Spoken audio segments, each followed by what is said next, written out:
नमस्कार दोस्तों, स्वागत है आपका स्टडी फॉर सिविल सर्विसेज में। वीडियो को पूरा देखिए। कोई भी आपका फीडबैक है, कोई सजेशन है, तुरंत वीडियो में कमेंट करके जरूर बताइए। अच्छा लगे तो वीडियो लाइक जरूर कर लीजिए और ऐसे वीडियो लगातार फ्री में पाने के लिए चैनल को तुरंत सब्सक्राइब कर लीजिए और बेल आइकन को जरूर टैप कर लीजिए ताकि आगे भी सारे वीडियो आपको मिलते रहे। यूट्यूब में फॉलो करते हैं तो प्लीज ये वाला फ्री टेलीग्राम चैनल जरूर ज्वाइन कर लीजिएगा। सारे नोटिफिकेशन, सारे अपडेट यहीं पे आते हैं, ध्यान रखिएगा। स्टडी फॉर सिविल सर्विसेज का कोई भी पेड ग्रुप अगर आपको ज्वाइन करना है तो सिर्फ 856480560660897523864455 यही नंबर है हमारे, सिर्फ जहां पे कॉल या व्हाट्सएप कर सकते हैं। इंस्टाग्राम पे हमारा पेज जरूर फॉलो कर लीजिएगा, स्टडी फॉर सिविल .सर्विसेज है। ट्विटर पे हमको जरूर फॉलो कर लीजिएगा, @स्टडी फॉर सिविल्स है। Very good evening to all of you. Study for civil services के यूट्यूब चैनल में आप सबका मैं स्वागत करती हूं और आज के अपने इस वीडियो में हम यूपीपीएससी बीईओ प्री 2022 के लिए मॉड्यूल 12 को देखने वाले हैं, जो कि आपका इंग्लिश मीडियम में होगा। यानी कि इस मॉड्यूल का हिंदी मीडियम आपको मिल चुका होगा, मैं ये मानकर चलती हूँ। और देखिए यहाँ पर मुझे लगता है कि ये जो वीडियो है वो इवनिंग में आएगा, दैट्स वाई मैंने यहाँ पर good evening to all of you कहा है। और अगर मॉर्निंग में आता है तो good morning to all of you. यहाँ पर देखिए आपको हमारा यूट्यूब चैनल जो है स्टडी फॉर सिविल सर्विसेज का, उसको सब्सक्राइब कर लीजिए। आप हमारा अगर पेड ग्रुप ज्वाइन करना चाहते हैं तो उसकी इन्फॉर्मेशन भी बीच बीच में नंबर्स के थ्रू आपको दी गई है। यहाँ पर टेलीग्राम का फ्री ग्रुप भी आप हमारा ज्वाइन कर सकते हैं। देखिए अब यहाँ पर क्या नोट दिया गया है कि ये जो हम मॉड्यूल पढ़ा रहे हैं ना, इस पर आधारित आपको most important top 25 questions paid quiz चलाया जा रहा है डेली। तो आपको क्या करना है, उसको फॉलो करना है, उसके क्वेश्चंस को सॉल्व करना है।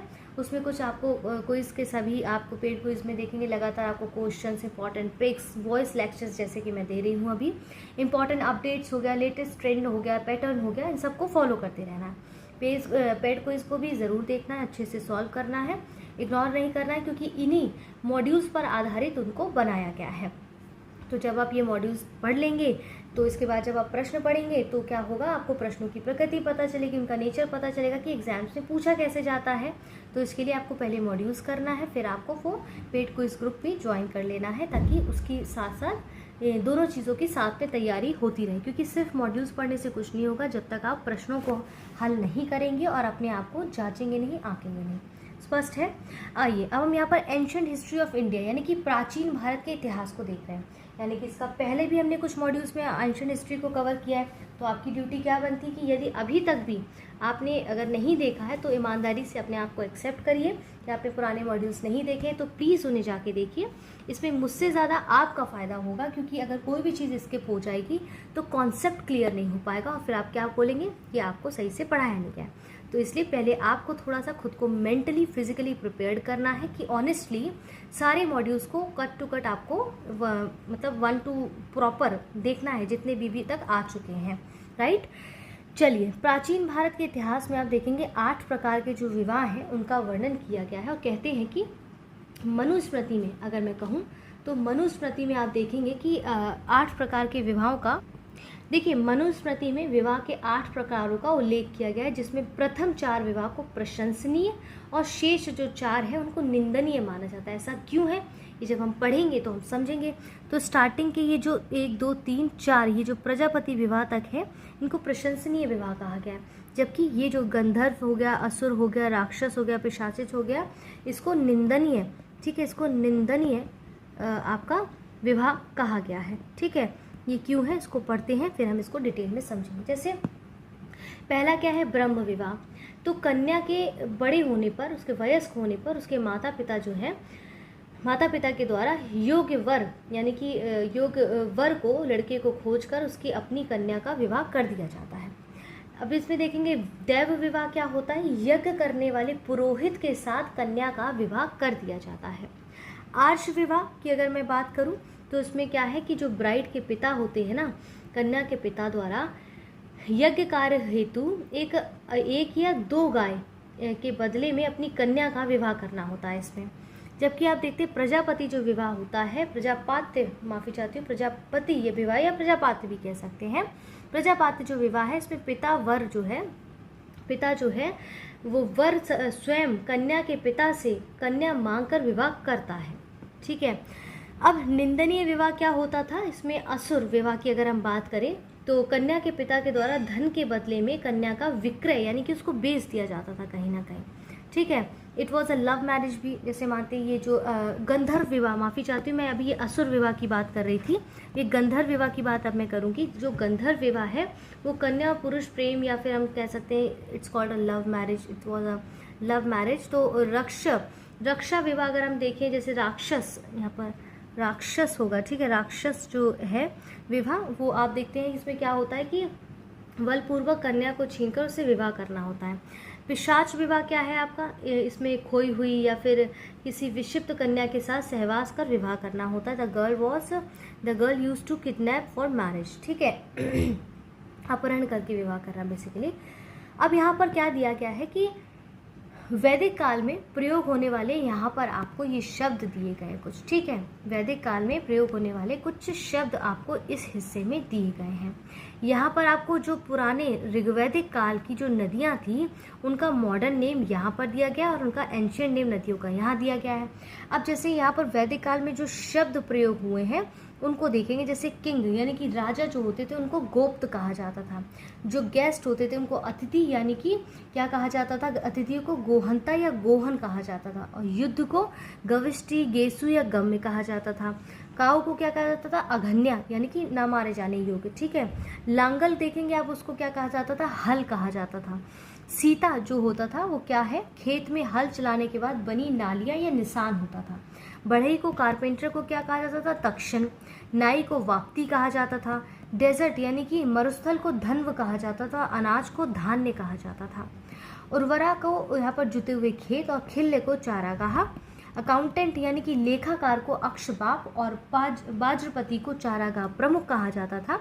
कुलपति की यदि मैं बात करूं तो परिवार का प्रधान हुआ करते थे।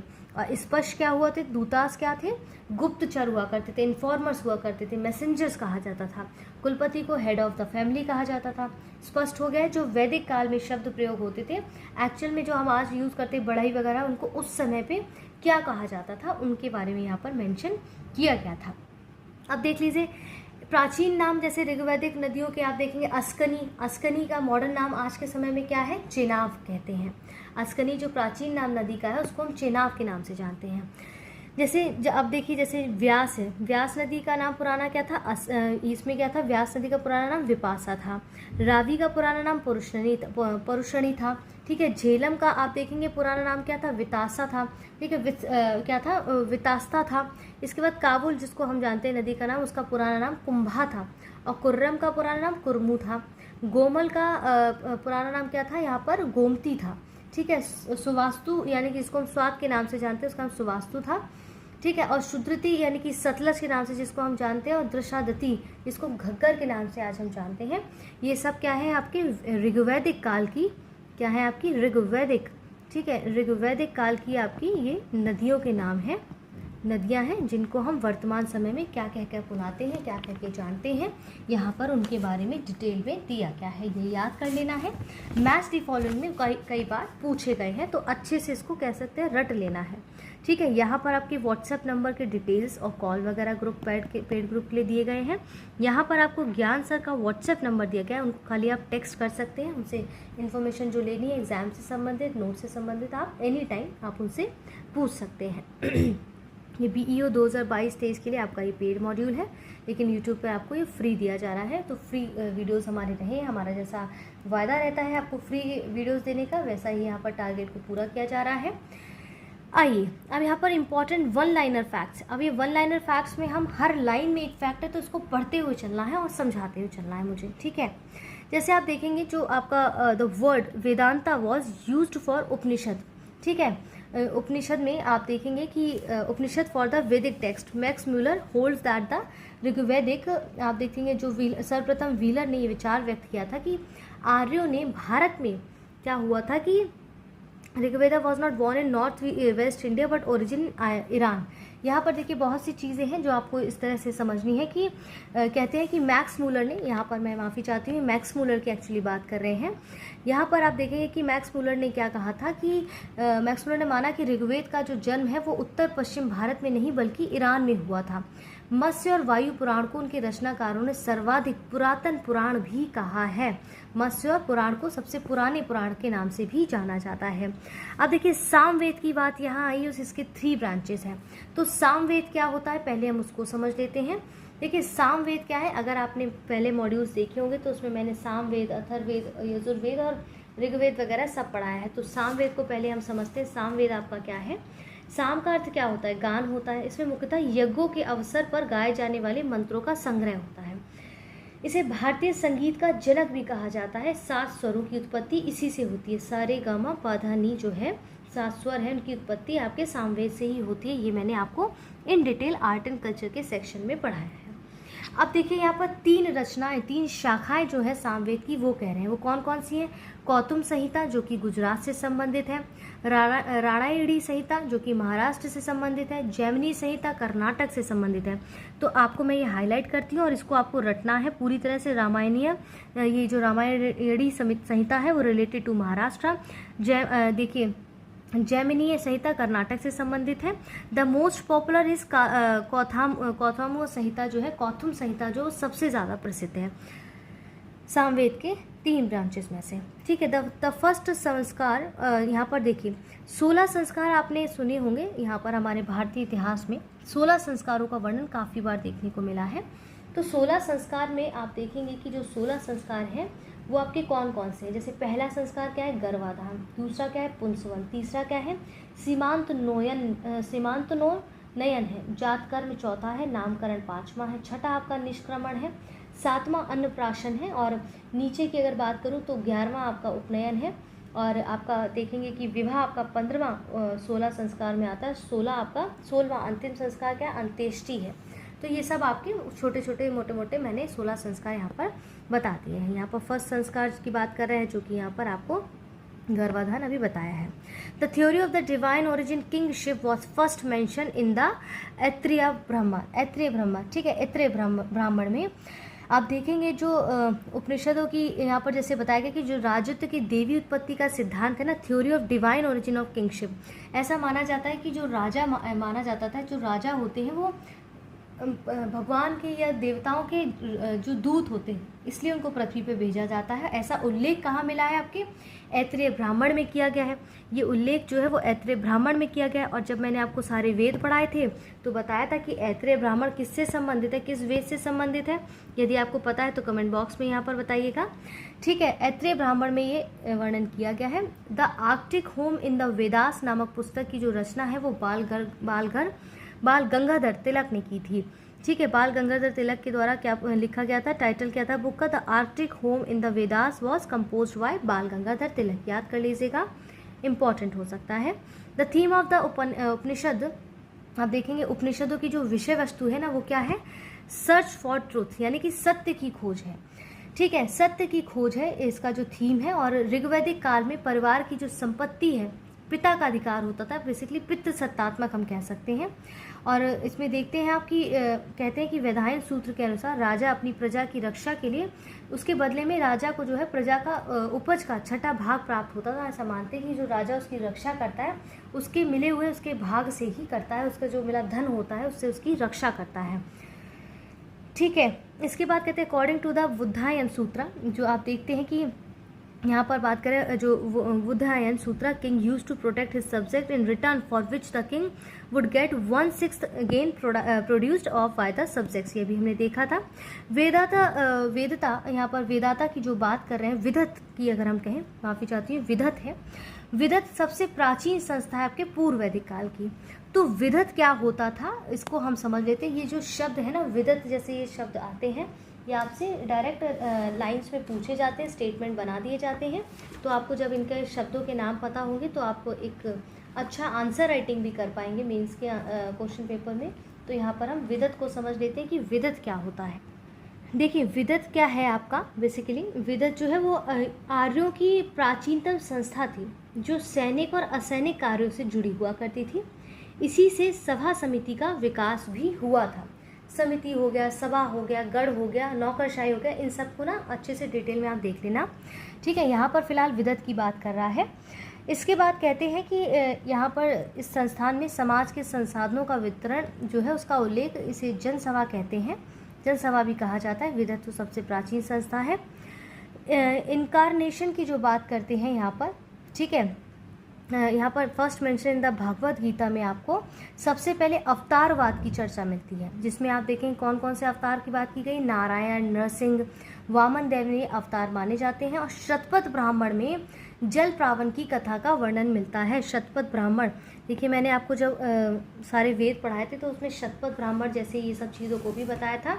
चलिए आइए, ये सामने आया है तो इसको फिर से देख लेते हैं कि शतपथ ब्राह्मण में विधेय माधव की कथा में उत्तर वैदिक काल में आर्यों के सदानीरा यानी कि गंडक के पूर्व की ओर प्रसार का वर्णन भी मिलता है। और शतपथ ब्राह्मण में नर्मदा और सदानीरा गंडक नदियों का उल्लेख मिलता है, जिसमें आपने देखा शतपथ ब्राह्मण में ही कुछ विदेशी कन्याओं का भी उल्लेख मिलता है आपको। यहाँ बात हो रही है कि शतपथ ब्राह्मण में जो है वो आपको शतपथ ब्राह्मण में जल प्लावन की कथा का वर्णन मिलता है। इतिहास पुराण में ऋग्वेद, यजुर्वेद, सामवेद, अथर्ववेद के अतिरिक्त पंचम वेद छंदोग्य उपनिषद भी माना गया है। तो यहाँ पर छंदोग्य उपनिषद, देखिए अब कन्फ्यूजन कहाँ होगा। हमने तो हमेशा पढ़ा है कि भाई 4 ही वेद होते हैं, ऋग्वेद, सामवेद, यजुर्वेद, अथर्ववेद। अब ट्विस्ट कहाँ आएगा इस स्टेटमेंट में कि 5वां वेद जो है वो छंदोग्य उपनिषद है। हमने अगर पढ़ा नहीं होगा, मॉड्यूल को अच्छे से नहीं देखा होगा, तो यहाँ पर हम ये गलती कर सकते हैं। 5 स्टार बना दे रही हूँ इस पर। तो अच्छे से ध्यान रखना कि 5वां जो हिस्ट्री पुराणों में 5वां जो वेद माना गया है वो 5वां जो वेद माना गया वो वेद छंदोग्य उपनिषद को माना गया है, ठीक है। यहाँ पर देखिए यजुर्वेद की संहिताओं ब्राह्मण ग्रंथों में राज्य के कुछ उच्च पदाधिकारियों का वर्णन मिलता है, जिन्हें हम रत्नी कहा जाता है। तो शतपथ ब्राह्मण में 12 प्रकार की रत्नियों का उल्लेख मिलता है, जो अभी मैंने बताया था कि शतपथ ब्राह्मण में विदुषी महिलाओं, विदुषी कन्याओं का भी आपको जो है वो देखने को मिलता है और उल्लेख मिलता है। और कहते हैं कि वैदिक काल के जो राजा के बाद अगर कोई महत्वपूर्ण अधिकारी होता है तो वो कौन होता है? पुरोहित होता है, ठीक है। वौदायन धर्मसूत्र के प्रयोग जो है वो प्रथा को अनुचित बताता है। यहाँ क्या बात हो रही है? यजुर्वेदा की। अब आपने पुराना अगर मॉड्यूल नहीं देखा है तो इसलिए मुझे यहाँ पर आपको यजुर्वेदा को भी मेंशन करना पड़ेगा, तो रिवाइज भी हो जाएगा। तो क्या कहते हैं, यजुर्वेदा जो है वो यज्ञों के नियम और विधानों का संकलन मिलता है इसमें। यही कारण है इसे कर्मकांडीय वेद भी कहा जाता है। यजुर्वेद पद्य और गद्य दोनों में होते हैं और यजुर्वेद के 2 भाग होते हैं, शुक्ल यजुर्वेद और कृष्ण यजुर्वेद। शुक्ल यजुर्वेद में केवल पद्य में है, जबकि कृष्ण यजुर्वेद आपका गद्य और पद्य दोनों में है। यजुर्वेद में जो मंत्रों का उच्चारण करता है पुरोहित, उसको क्या कहते हैं? अर्धवर्यु कहते हैं। यजुर्वेद के कुछ उपनिषद भी हैं जिसको मैंने 9th मॉड्यूल में कवर किया है। कठोपनिषद, ईशोपनिषद, श्वेताश्वरोपनिषद और मैत्रायणी उपनिषद, ठीक है। यजुर्वेद का जो अंतिम अध्याय है वो ईशावास्य उपनिषद है, जिसका संबंध आध्यात्मिक चिंतन से है। और यजुर्वेद के 2 ब्राह्मण ग्रंथ हैं, शतपथ और तैत्तिरीय ब्राह्मण है। वहीं आपके ऋग्वेद के 2 ब्राह्मण ग्रंथ कौन से? ऐत्रेय और कौशिकी है, ठीक है। सामवेद के 2 ब्राह्मण कौन से? पंचविश ब्राह्मण और षड्विश ब्राह्मण। अर्थवेद के ब्राह्मण सिर्फ एक ही है आपका, वो है गोपथ, ठीक है। रिवीजन हो रहा है आपका यहाँ पर। इसके बाद यहाँ कहते हैं वैदिक पीरियड में कि आपके जो ये है ना, इसके बाद आप यहाँ पर देखेंगे कि द स्टोरी ऑफ वेदी माधव गोइंग। यहाँ पर देखते हैं वेदी माधव ने अपने पुरोहितों गौतम राहुगढ़ के साथ पूर्व दिशा की ओर जाने का कथानक जो शतपथ ब्राह्मण में उल्लेखित किया गया है। ऋग्वेद के अनुसार ऐसा माना जाता है कि सुदास के विरुद्ध 10 राजाओं का युद्ध जो है विश्वामित्र के नेतृत्व में लड़ा गया था। तो क्या आप बता सकते हैं ये 10 राजाओं का युद्ध से किस नाम से जाना जाता है और किस नदी के किनारे ये 10 राजाओं का जो युद्ध है वो लड़ा गया था? ये कमेंट बॉक्स में बता सकते हैं आप हमें। कहते हैं कि बौद्ध ग्रंथों में उल्लेख मिलता है कि अशोक ने 84,000, ठीक है, कहते हैं कि अशोक ने 84,000 स्तूपों का निर्माण करवाया था, ठीक है। अशोक ने जो है वो 84,000 स्तूपों का निर्माण कराया था। यहाँ पर देखिए फैक्ट शायद इसको मेंशन किया है यहाँ कि नहीं, अशोका हैज़ बिल्ट 84,000। तो अब देखिए यहाँ पर स्तूप आया है, मैंने हालांकि आर्ट एंड कल्चर के सेक्शन में क्लियर किया है। स्तूप और जो आपके विहार होते हैं वो क्या होते हैं? स्तूप देखिए एक पूजा ग्रह स्थल होता है, या फिर हम कह सकते हैं वो स्तूप जो है आपका एक तरीके से बौद्ध और भिक्षुओं, बौद्ध और उनके जो शिष्य हैं या भिक्षु हैं, उनके कुछ शारीरिक अवशेषों को वहाँ पर रखा जाता है सुरक्षित। बिहार की बात करें तो भिक्षुओं के रहने योग्य एक निवास स्थान बनाया जाता है। A place call Singraur of Allahabad was known as Allahabad का जो सिंगरौर नामक स्थान है वो प्राचीन काल में किस नाम से जाना जाता था? श्रृंगवेरपुर के नाम से जाना जाता था। यानी कि श्रृंगवेरपुर से भारत की बहुत प्रचलित लेखन सामग्री भोजपत्र का प्राचीनतम साक्ष्य हमें मिला है। किसका? भोजपत्र का प्राचीनतम साक्ष्य हमें श्रृंगवेरपुर से मिला हुआ है। ठीक है, भोजपत्र यहाँ पर देखिए दिया गया है ना, श्रृंगवेरपुर से मिला है। यहाँ पर कहते हैं कि देखिए यहाँ पर यजनास नेम्ड जो राजसूय है, राजसूय अश्वमेघ वाजपेयी नामक यज्ञों का जो राजस्व से सीधा संबंध माना जाता था। किसका? राजसूय अश्वमेघ और वाजपेयी जो है डायरेक्टली रिलेटेड टू किंगशिप। ठीक है, राजत्व से इसका सीमा संबंध था। और प्रधान प्रस्थानत्री के अंतर्गत भगवद गीता, उपनिषद और ब्रह्म सूत्र का उल्लेख मिलता है। देखेंगे कि उत्तर वैदिक काल की प्रमुख फसल गेहूं और चावल हुआ करती थी। तो लेटर वैदिक की प्रमुख फसल क्या थी? व्हीट एंड राइस थी। The first mention of Chaturvarna system was discovered in Parashu Sutra. देखिए जो आपके यहाँ पर परशु सूक्त की जो बात करें उसमें सबसे पहले चतुर्वर्ण व्यवस्था यानी कि 4 वर्ण व्यवस्था का उल्लेख मिलता है ऋग्वेद में। लेकिन इसमें देखिए किस तरह से उल्लेख किया गया है कि in this the origin of Brahma, ठीक है, has been describe from the mouth of the Virat Purush. यहाँ पर देखिए किसके बारे में कह रहा है कि विराट पुरुष के मुख से ब्राह्मण, भुजा से राजन्य और जगह से वैश्य और पैर से शूद्र की उत्पत्ति मानी जाती है। याद कर लीजिएगा इस लाइन को, यहाँ से प्रश्न बन सकता है। इन द यक्ष आप देखेंगे कि यक्षास के यहाँ पर निरुक्त शास्त्र में आप देखते हैं, निरुक्त शास्त्र की जो मैं बात कर रही हूँ, यहाँ पर कहते हैं कि Nirukta Shastra number of Rigvedic deities has given as 33। यहाँ पर 33 देवताओं का उल्लेख आपको मिलता है। यास्क के निरुक्त शास्त्र में ऋग्वैदिक देवताओं की संख्या 33 बताई गई है। ठीक है, इसके बाद यहाँ पर कौस्तु की जो बात करें, कौस्तु हिंदू मान्यता और पौराणिक महाकाव्य महाभारत के अनुसार प्राचीन काल के एक उल्लेखित ऋषि थे जो भागीरथ की बेटी कलम के पति हुआ करते थे। और कौस ने वेदों की महिमा का खंडन भी किया था, ये भी याद रखिएगा। इन द ऋग्वेद में मित्र और वरुण देवता सहस्त्र स्तंभों वाले भवन में निवास करते हुए ऐसा वर्णन मिलता है। ठीक है, इसके बाद कहते हैं कि यहाँ पर मेरु ब्रह्मांडिकी का संबंध बौद्ध धर्म की महायान शाखा से है। तो यहाँ पर कहते हैं जो मेरु ब्रह्मांडिकी की belongs to Mahayana branch of Buddhism. अब महायान हीनयान में क्या डिफरेंस होता है हालांकि हम आगे पढ़ेंगे, लेकिन यहाँ पर ये शब्द आया है तो मैं यहाँ पर थोड़ा सा आपको क्लियर कर देती हूँ ताकि आपको थोड़ा सा कन्फ्यूजन क्रिएट ना हो। तो महायान जो है वो इसमें उन्हें देवता के रूप में मानते थे बुद्धिज़्म वाले लोग, और इसमें जो है उनका मूर्ति पूजन होता था। जबकि हीनयान में मूर्ति पूजा और भक्ति में विश्वास नहीं करते थे। ये महात्मा बुद्ध को महापुरुष मानते थे, किसमें? हीनयान में। जबकि महायान में मूर्ति पूजा करते थे। अब देखिए कह रहे हैं कि वेदों को ध्वनि उच्चारण, वेदों का जो है वेदास आर कॉल्ड फोनियोटिक प्रोनाउंसिएशन, यानी कि वेदों को ध्वनि उच्चारण कहा जाता है। और भारतीय परंपरा में वेदों को अपौरुषीय कहा गया है। दैट मीन्स कहते हैं कि इसे पुरुषों के द्वारा नहीं बनाया गया है। ये जो वेद है उसको पुरुषों के द्वारा नहीं बनाया गया है, इसको जो है देवताओं के द्वारा बनाया गया है। ठीक है, इसके बाद पुष्म देवता मार्ग चारवाहों और पुरुषों के देवता थे। इनका रथ बकरे खींचते थे। वैदिक कालीन पर्वत मुजवंत सोम देवता का निवास स्थान माना जाता है। इसको सोम देवता का निवास स्थान मुजवंत वैदिक कालीन पर्वत को माना जाता है आपका। ठीक है, यहाँ पर देखिए नेम ऑफ सोमा की यहाँ पर बात की गई है। इसके बाद आता है आपका, कहते हैं कि पृथुवन्य, जो आपका ये जो है ना पृथुवैन्य, अर्थवेद में वर्णित प्रथम कृषि वैज्ञानिक पृथुवैन्य थे। इन्होंने सबसे पहले हल और कृषि को जन्म दिया था। तो first agriculture scientist mention in Atharvaveda. ठीक है, he first involve plough and agriculture, कृषि और हल को इन्होंने सबसे पहले जन्म दिया। शतपथ ब्राह्मण में उत्तर वैदिक कालीन रेवा नदी यानी कि नर्मदा, सदा नीरा नदियों का उल्लेख मिलता है। मुंडकोपनिषद में यज्ञ की तुलना फूटी नाव से की गई। मुंडकोपनिषद जो है आपका अर्थवेद से संबंधित है, जिसमें भारत का जो राष्ट्रीय आदर्श वाक्य है सत्यमेव जयते मुंडकोपनिषद से लिया गया है, ध्यान रखिएगा।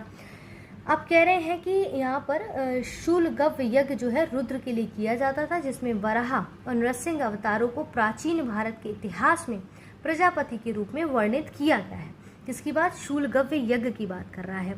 ठीक है, यहाँ पर देखिए दिया गया है, ये सब हमने देख लिया है ऊपर। यहाँ पर ऋग्वैदिक आर्यों की अगर हम बात करें, ऋग्वैदिक आर्य हड़प्पा संस्कृति के लोग एक ही हुआ करते थे, और इस सिद्धांत का प्रतिपादन किसने किया? बीबी लाल ने। ऋग्वैदिक में किसी मंडल का प्रथम सूक्त जो है वो अग्नि देवता के लिए है, हमने 9th मॉड्यूल में कवर किया है 10 मंडल को ऋग्वेद के।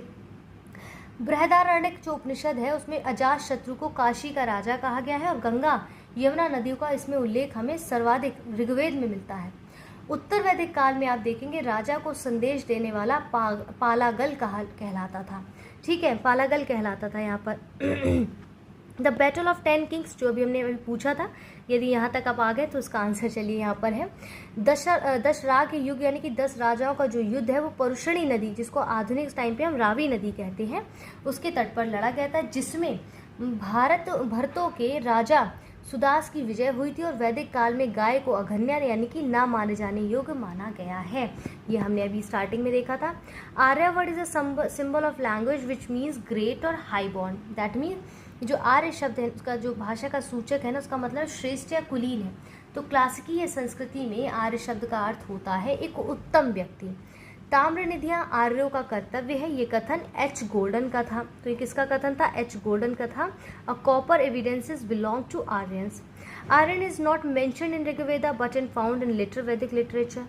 4 rivers of Afghanistan, namely Kurmu, Kurba, Gomati, Suvastu, are mentioned in Rigveda. It also mentions 7 rivers of 7 Indus states. These rivers are Saraswati, ठीक है, विपासा, परुषणी, वितस्ता, सिंधु, शुद्रति और अस्किनी। ऋग्वेद में यमुना नदी का ध्यान रखिएगा, स्टेटमेंट पूछा गया कई बार। ऋग्वेद में यमुना नदी is mention 3 times, while river Ganga is mention only 1 time। River Indus जो है आपका जो ऋग्वैदिक इसमें देखेंगे कि जबकि ऋग्वैदिक आर्यों की सबसे पवित्र नदी किसको माना जाता है? सरस्वती नदी, जिसे माते तमा, देवी तमा और नदी तमा भी कहा गया है। किसको? सरस्वती नदी को, ध्यान रखिएगा। ठीक है, सरस्वती नदी को माते तमा, देवी तमा और नदी तमा भी कहा गया है। वैदिक लिटरेचर यानी कि वैदिक साहित्य में, वैदिक साहित्य को श्रुति भी कहा जाता है। भारतीय इतिहास में वेद क्या है? सबसे प्राचीन है। अथर्ववेद में मंत्रों का उच्चारण करने वाले पुरोहित को हम ब्रह्मा कहते हैं, और जो आपके ऋग्वेद और सामवेद और यजुर्वेद है उनको वेदत्रयी कहते हैं, और चारों वेदों को मिला के कहा जाए तो संहिता कहते हैं। चारों वेदों को संहिता कहा जाता है। ये सब चीज़ें हम पढ़ चुके हैं और मॉड्यूल्स में। ठीक है, यहाँ पर देखिए, यहाँ पर किसकी बात कर रहा है? मगध और अंग दोनों को दूरस्थ प्रदेश कहा गया है अथर्ववेद में, ध्यान रखिएगा। ठीक है, इसमें सभा और समिति को प्रजापति की 2 पुत्रियां कहा गया है। कठोपनिषद कृष्ण यजुर्वेद का उपनिषद है, हमने पढ़ा है। सत्यमेव जयते शब्द जो हमारा भारतीय राजवाक्य है वो मुंडकोपनिषद से लिया गया है, जो कि आपका अथर्ववेद से संबंधित है। ठीक है, अथर्ववेद का एकमात्र ब्राह्मण ग्रंथ क्या है? ब्राह्मण क्या है? गोपद ब्राह्मण है, इसमें कोई अरण्यक नहीं है। ये हमने कवर किया था, अभी समझ आ रहा होगा चीज़ें। इसके बाद देखते हैं उपनिषद दर्शन पर आधारित कुछ पुस्तकें हैं, इन्हें वेदांता भी कहा जाता है। ठीक है, उपनिषद का अर्थ क्या होता है? शिष्य के द्वारा ज्ञान प्राप्ति के लिए गुरु के समीप बैठना।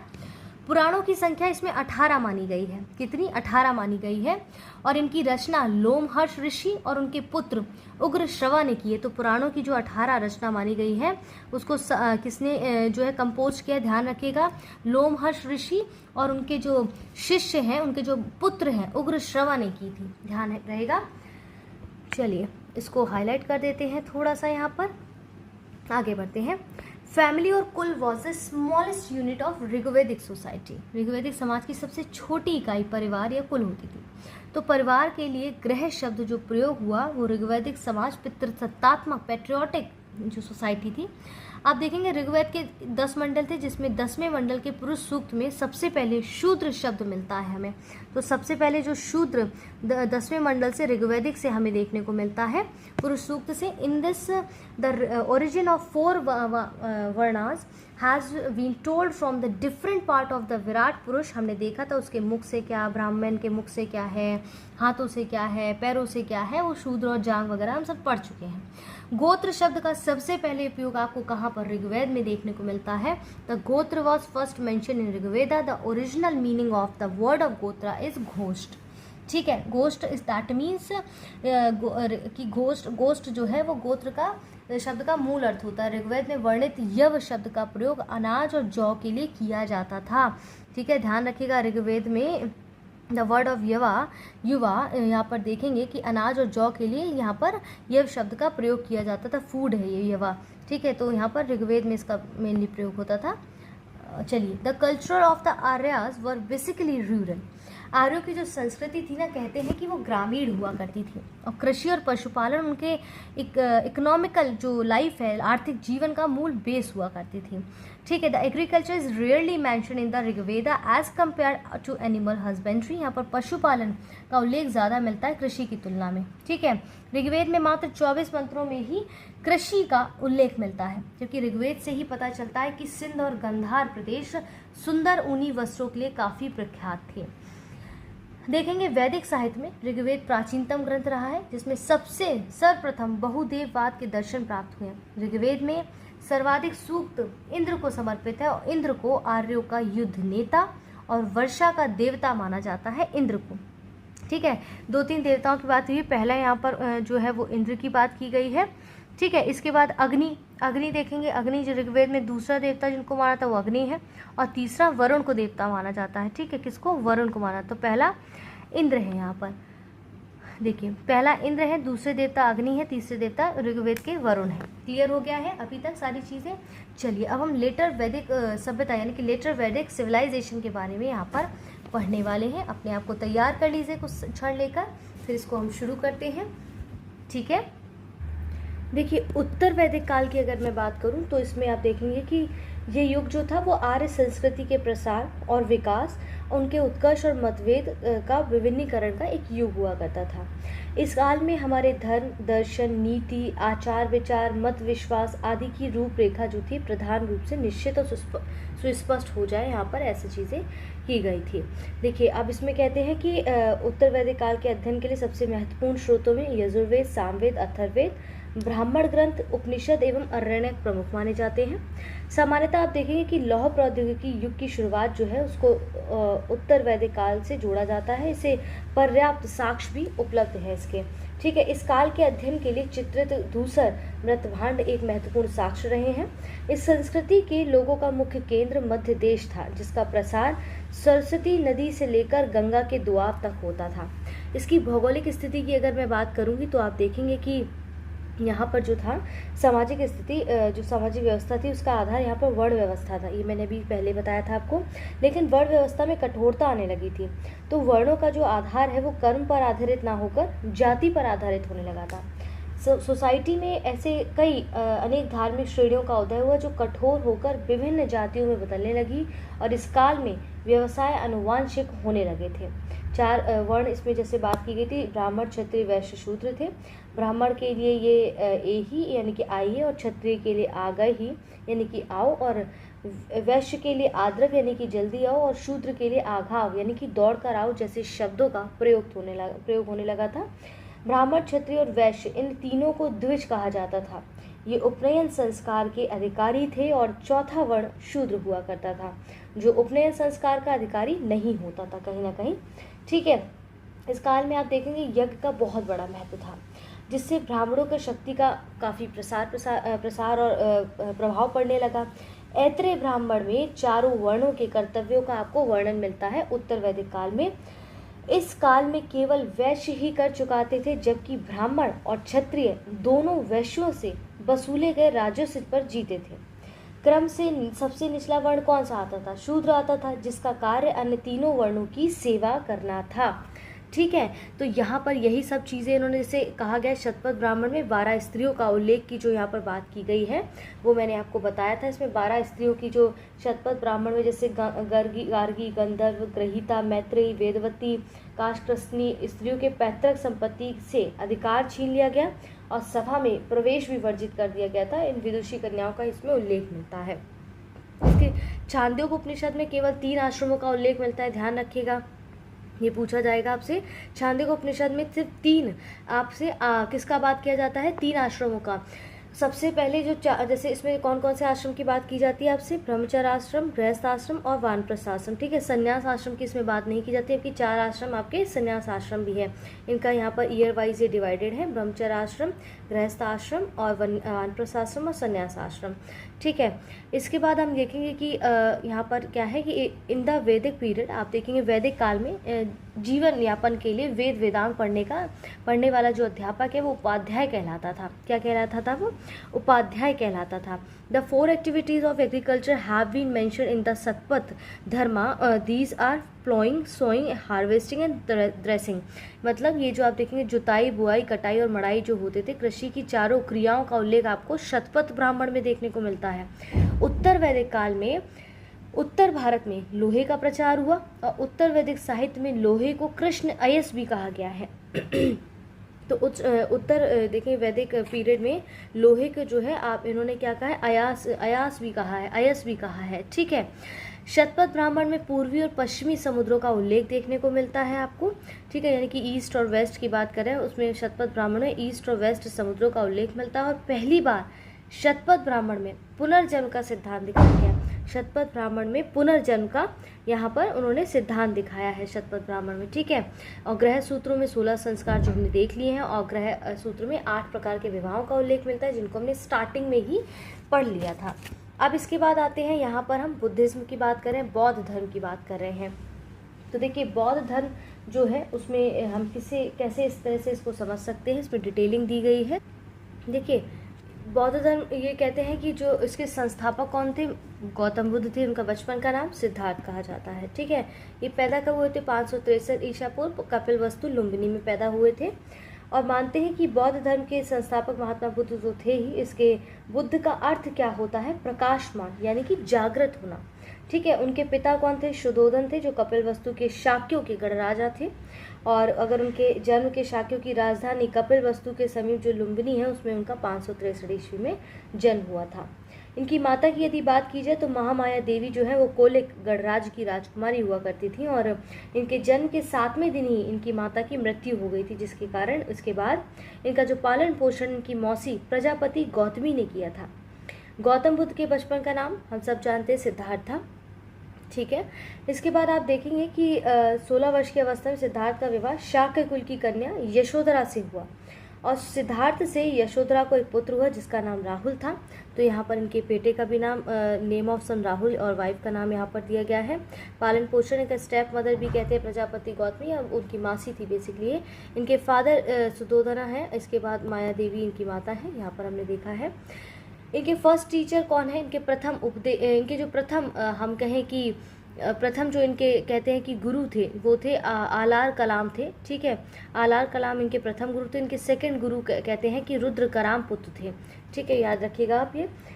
इसके बाद इनके तो घोड़े का नाम कंथक कहा जाता, सारथी का नाम चाड़ है। और उनकी मृत्यु या मल्लों की राजधानी कुशीनगर में हुई थी 483 ईसा पूर्व में। इसको महापरिनिर्वाण कहा जाता है। और कहते हैं कि गौतम बुद्ध के जीवन संबंधी 4 दृश्य बहुत ज़्यादा प्रसिद्ध हैं, जिन्हें देखकर इनके मन में जो है वो वैराग्य की स्थिति उत्पन्न हो गई थी। जैसे वृद्ध व्यक्ति को इन्होंने देख लिया था, बीमार व्यक्ति को, मृत व्यक्ति को, सन्यासी प्रसन्न मुद्रा में देखा था, ठीक है। सिद्धार्थ ने जो है 29 ईयर्स की अवस्था में सांसारिक समस्याओं से व्यथित होकर घर त्याग दिया था। और इसको बौद्ध धर्म में विनिष्क्रमण, ठीक है, महाविनिष्क्रमण कहा जाता है। और जो कहते हैं कि बुद्ध सर्वप्रथम अनुपीय नामक आम्र उद्यान में कुछ दिन तक रुके। और वैशाली के समीप उनकी मुलाकात सांख्य दर्शन के दार्शनिक आचार्य आलार कलाम इनके पहले गुरु भी माने जाते हैं उनके, और राजगृह के समीप धर्माचार्य रुद्रक रामपुत्र से हुई। और ये दोनों बुद्ध के प्रारंभिक गुरु भी कहे जाते हैं, ठीक है। ज्ञान की प्राप्ति के बाद ही गौतम बुद्ध के नाम से प्रसिद्ध हुए थे। ये सब हमने देख लिया। यहाँ पर यही सब चीज़ें कि इनका पहला उपदेश धर्म चक्र की बात करते हैं तो ये आप देखेंगे पहला जो उपदेश था धर्म चक्र प्रवर्तन पर वो ऋषपत्तनम के मृगदाव सारनाथ में दिया था। प्रथम वर्षावास सारनाथ के मुगलंद कुटी बिहार में दिया था। और विनिष्क्रमण की बात करें तो 29 वर्ष की अवस्था में गृह त्याग दिया था इन्होंने। ये सब चीज़ें पढ़ ली हमने बुद्ध के बारे में।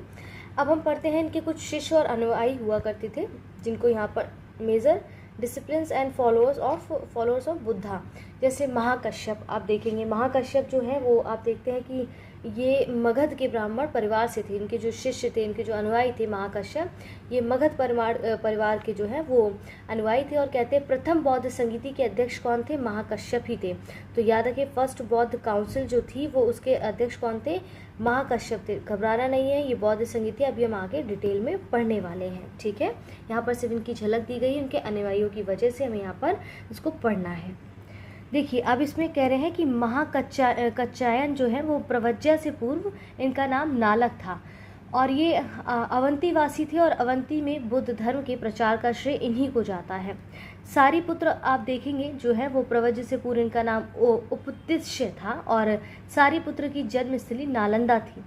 जो मौद गल्यान है, यहाँ पर देखिए मौद गल्यान है और प्रवज्य से पूर्व इनका नाम कोलित हुआ करता था। और अनिरुद्ध की बात की जाए तो धनाढ़ परिवार के ये व्यापारी पुत्र थे और बुद्ध के उपदेशों को सुनने के बाद ये इन्होंने सब कुछ छोड़ के ये भिक्षुक बन गए थे। आनंद जो इनके अनुयायी या शिष्य थे वो देखेंगे आप कि ये बुद्ध का व्यक्तिगत सेवक और प्रिय शिष्य हुआ करते थे। शाक्य वंशीय थे और बुद्ध के चचेरे भाई भी थे। ठीक है, बिंबिसार की अगर बात की जाए तो मगध का शासक और बुद्ध के संरक्षक एवं मित्र भी कहा जाता है इनको। और बिंबिसार के ही अनुरोध पर बुद्ध ने संघ में उपोस्त का विधान किया था। उपाली देखेंगे तो उपाली कौन है? ये शाक्यों के नाई यानी कि नापित का पुत्र था। सुनीति ये भंगी थे और ये सुभद्र की बात करें तो चुंद के शिष्य बनने के बाद बुद्ध द्वारा धर्म में दीक्षित किए जाने वाला अंतिम व्यक्ति सुभद्र था। तो ध्यान रखिएगा, अंतिम व्यक्ति तो थे ही सुभद्र और बुद्ध ने अपना अंतिम उपदेश भी सुभद्र को ही दिया गया था। तो ध्यान रखिएगा किस शिष्य को दिया था? सुभद्र को दिया था। बुद्ध की मृत्यु पर सुभद्र ने कहा था चलो अच्छा हुआ कि बुद्ध नहीं रहे, अब हम स्वतंत्र हैं। सेनापति सिंह की अगर बात की जाए तो ये लिच्छवी सेनापति थे और जैन धर्म के पहले अनुयायी हुआ करते थे। बाद में इन्होंने बुद्ध ने इन्हें अपना शिष्य बना लिया। अंगुलीमाल आप देखेंगे कि श्रावस्ती में बुद्ध ने डाकू अंगुलीमाल का हृदय परिवर्तन कर संघ में शामिल किया इनको। और अंगुलीमाल प्रसेनजित से पुरोहित गर का पुत्र हुआ करता था। दर्व यानी कि दव और चुंद जिसको हम कहते हैं, आप देखेंगे ये दोनों जो थे वो मल गणराज्य के थे और चुंद करमार पुत्र था। चेदियों के सहजाति निगम में महाचुंद ने बौद्ध धर्म का प्रचार प्रसार किया था। छत्र की बात करें, इसमें छन्न की बात करें अगर, छन्न जो है ही वॉज द आप देखेंगे कि सारथी थे। ठीक है, महापरिनिर्वाण से पूर्व पहले बुद्ध ने इसी पर ब्रह्मदंड का विधान किया था।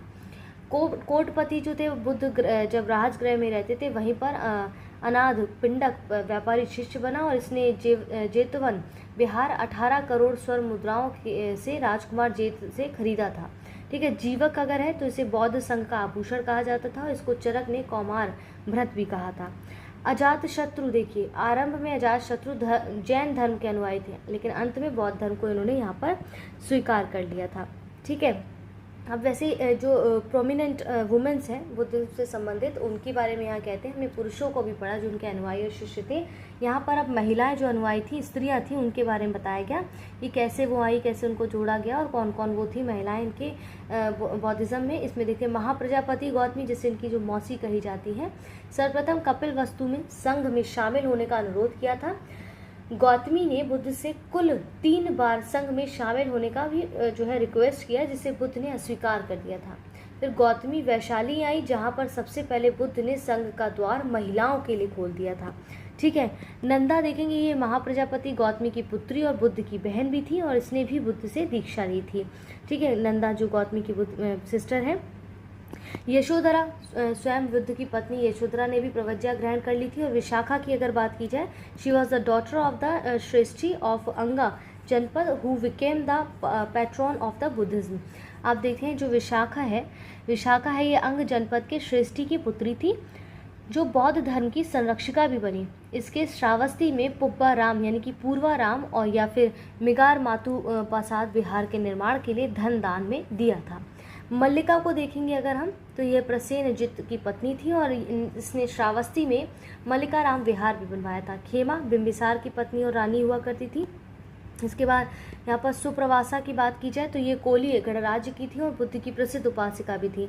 आम्रपाली की बात की जाए वैशाली की गणिका थी यानी जनपद कल्याणी या नगर वधु कही जाती थी।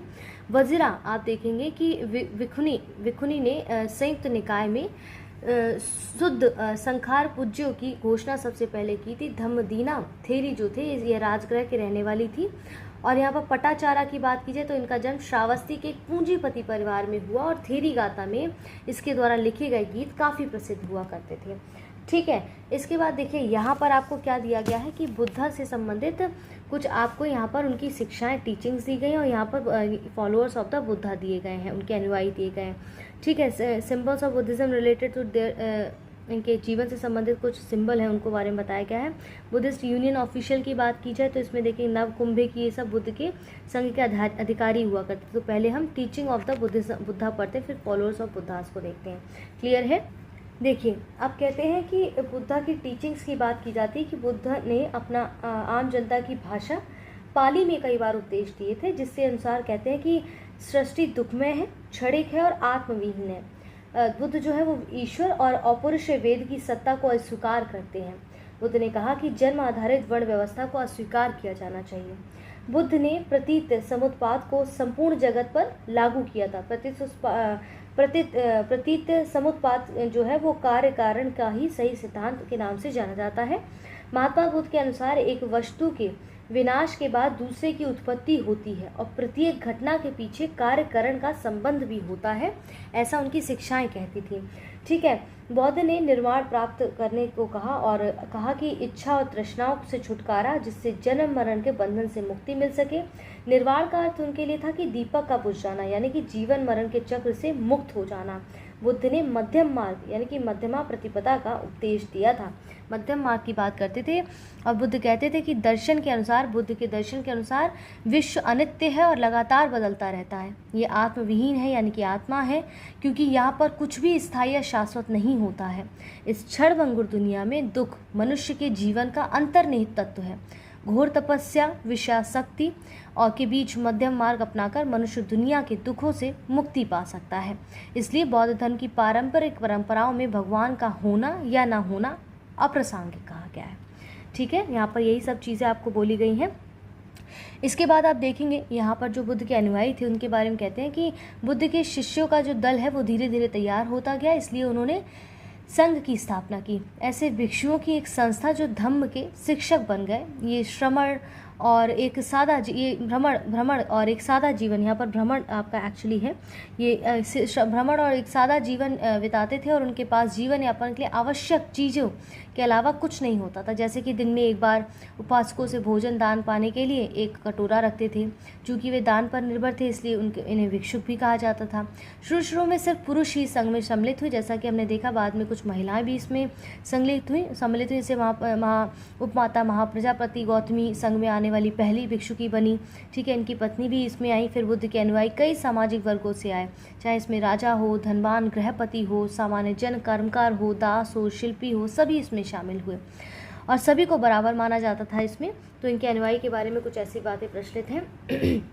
यहाँ पर symbols of Buddhism related to the life of Buddha, यहाँ पर बुद्ध से संबंधित कुछ ना प्रतीक दिए गए, उनकी घटना से संबंधित के इवेंट्स और उनके सिंबल्स यहाँ पर। जैसे उनका जन्म जो हुआ था उसका प्रतीक कमल यानी कि गर्व हाथी को माना जाता है। ठीक है, ग्रेट डिपार्चर की अगर बात की जाए यानी कि गृह त्याग की, तो उसमें घोड़ा इसका सिंबल माना जाता है। और अलाइनमेंट यानी कि ज्ञान प्राप्ति के लिए पीपल यानी कि बोधि वृक्ष इसका प्रतीक माना जाता है। निर्वाण के लिए इनके पदचिन्ह कहे जाते हैं, इनके प्रतीक है। यौवन के लिए इनका सांड से प्रतीक माना जाता है। समृद्धि के लिए शेर और प्रथम उपदेश जो है वो चक्र माना जाता है। मृत्यु का जो उनका वो है सिंबल है वो स्तूप है। बुद्धिस्ट यूनियन ऑफिशियल की अगर बात की जाए, बौद्ध संघ के अधिकारी की बात की जाए तो नव काम्भिक जो है वो निर्माण से संबंधित अधिकारी थे। भंडा गारिक जो थे वो खान पान से संबंधित अधिकारी थे। कप्पी कारक है क्रय करने वाला अधिकारी हुआ करता था, जबकि चीवर वस्त्रागार करने वाले अधिकारी हुआ करते थे।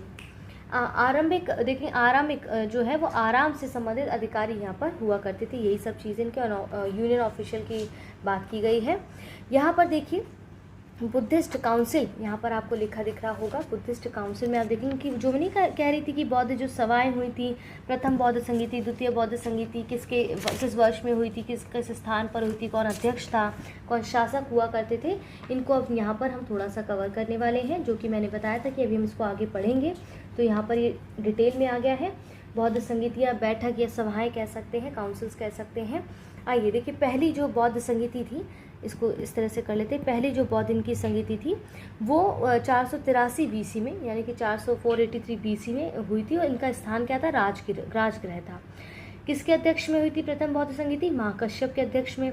कौन था उस वक्त शासक? उस टाइम अजातशत्रु, यहाँ पर हर्यक वंश के शासक अजातशत्रु के शासनकाल में प्रथम बौद्ध संगीति संपन्न हुई थी। और कहते हैं कि सुत्त पिटक का संकलन आनंद ने किया और विनय पिटक का संकलन उपाली ने यहाँ पर किया था। ठीक है।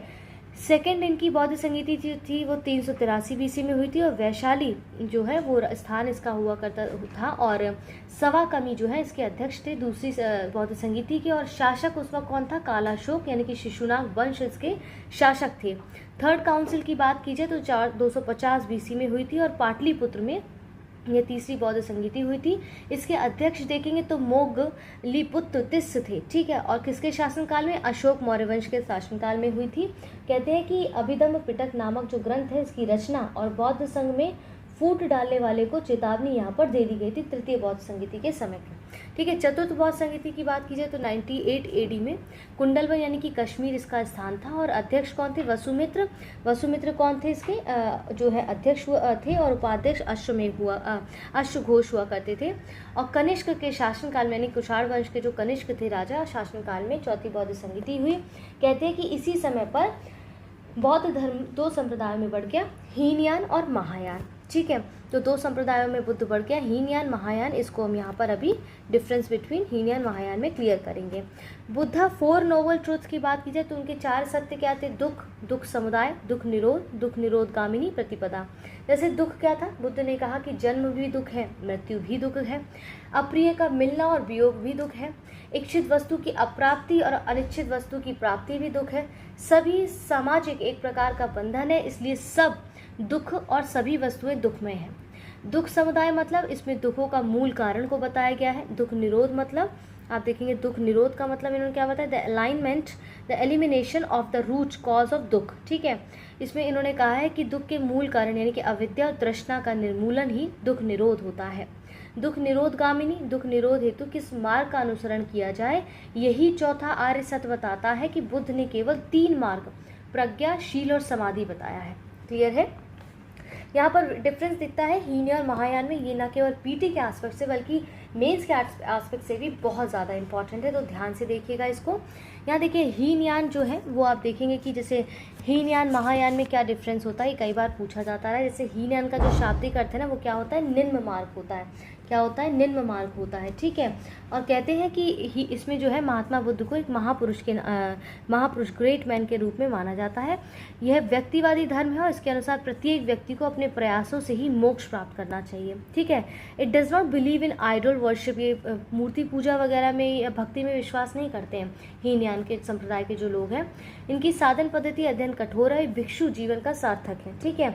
It is a ideal to the attain Arhat, देखेंगे अरहत जो पद है, इसका आदर्श जो अरहत पद को प्राप्त करना है। इसके प्रमुख संप्रदाय हैं वैभाषिक और सौत्रांतिका है। ठीक है। अब देखिए महायान जो है आप देखेंगे इसका शब्द का अर्थ क्या है? उत्कृष्ट मार्ग। उन्हें देवता के रूप में मानते हैं। इसमें परोपकार पर, सेवा पर भी बल दिया जाता है। इसका उद्देश्य है कि सभी मानव जाति का कल्याण हो। यह आत्मा और पुनर्जन्म में विश्वास करते हैं। ठीक है। सोल और रिवर्थ में विश्वास करते हैं महायान संप्रदाय के लोग। ये इसके सिद्धांत सरल और सर्वसाधारण के लिए सुलभ है। इसमें भिक्षु के साथ साथ सामान्य उपासकों को भी काफ़ी महत्व दिया गया है। ठीक है।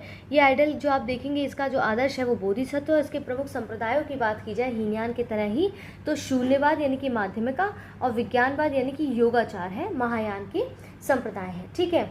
अब देखिए यहाँ पर नीचे स्क्रॉल करते हैं, कहते हैं कि यहाँ पर अष्टांगिक मार्ग जो है इनके 8 हैं। इन्होंने 8 अष्टांगिक मार्गों के बारे में बताया है, बहुत इंपॉर्टेंट है। जैसे सम्यक दृष्टि, सम्यक संकल्प, सम्यक वाक, सम्यक कर्मात, सम्यक आजीव, सम्यक व्यायाम, सम्यक स्मृति, सम्यक समाधि। ये सब क्या है इनके?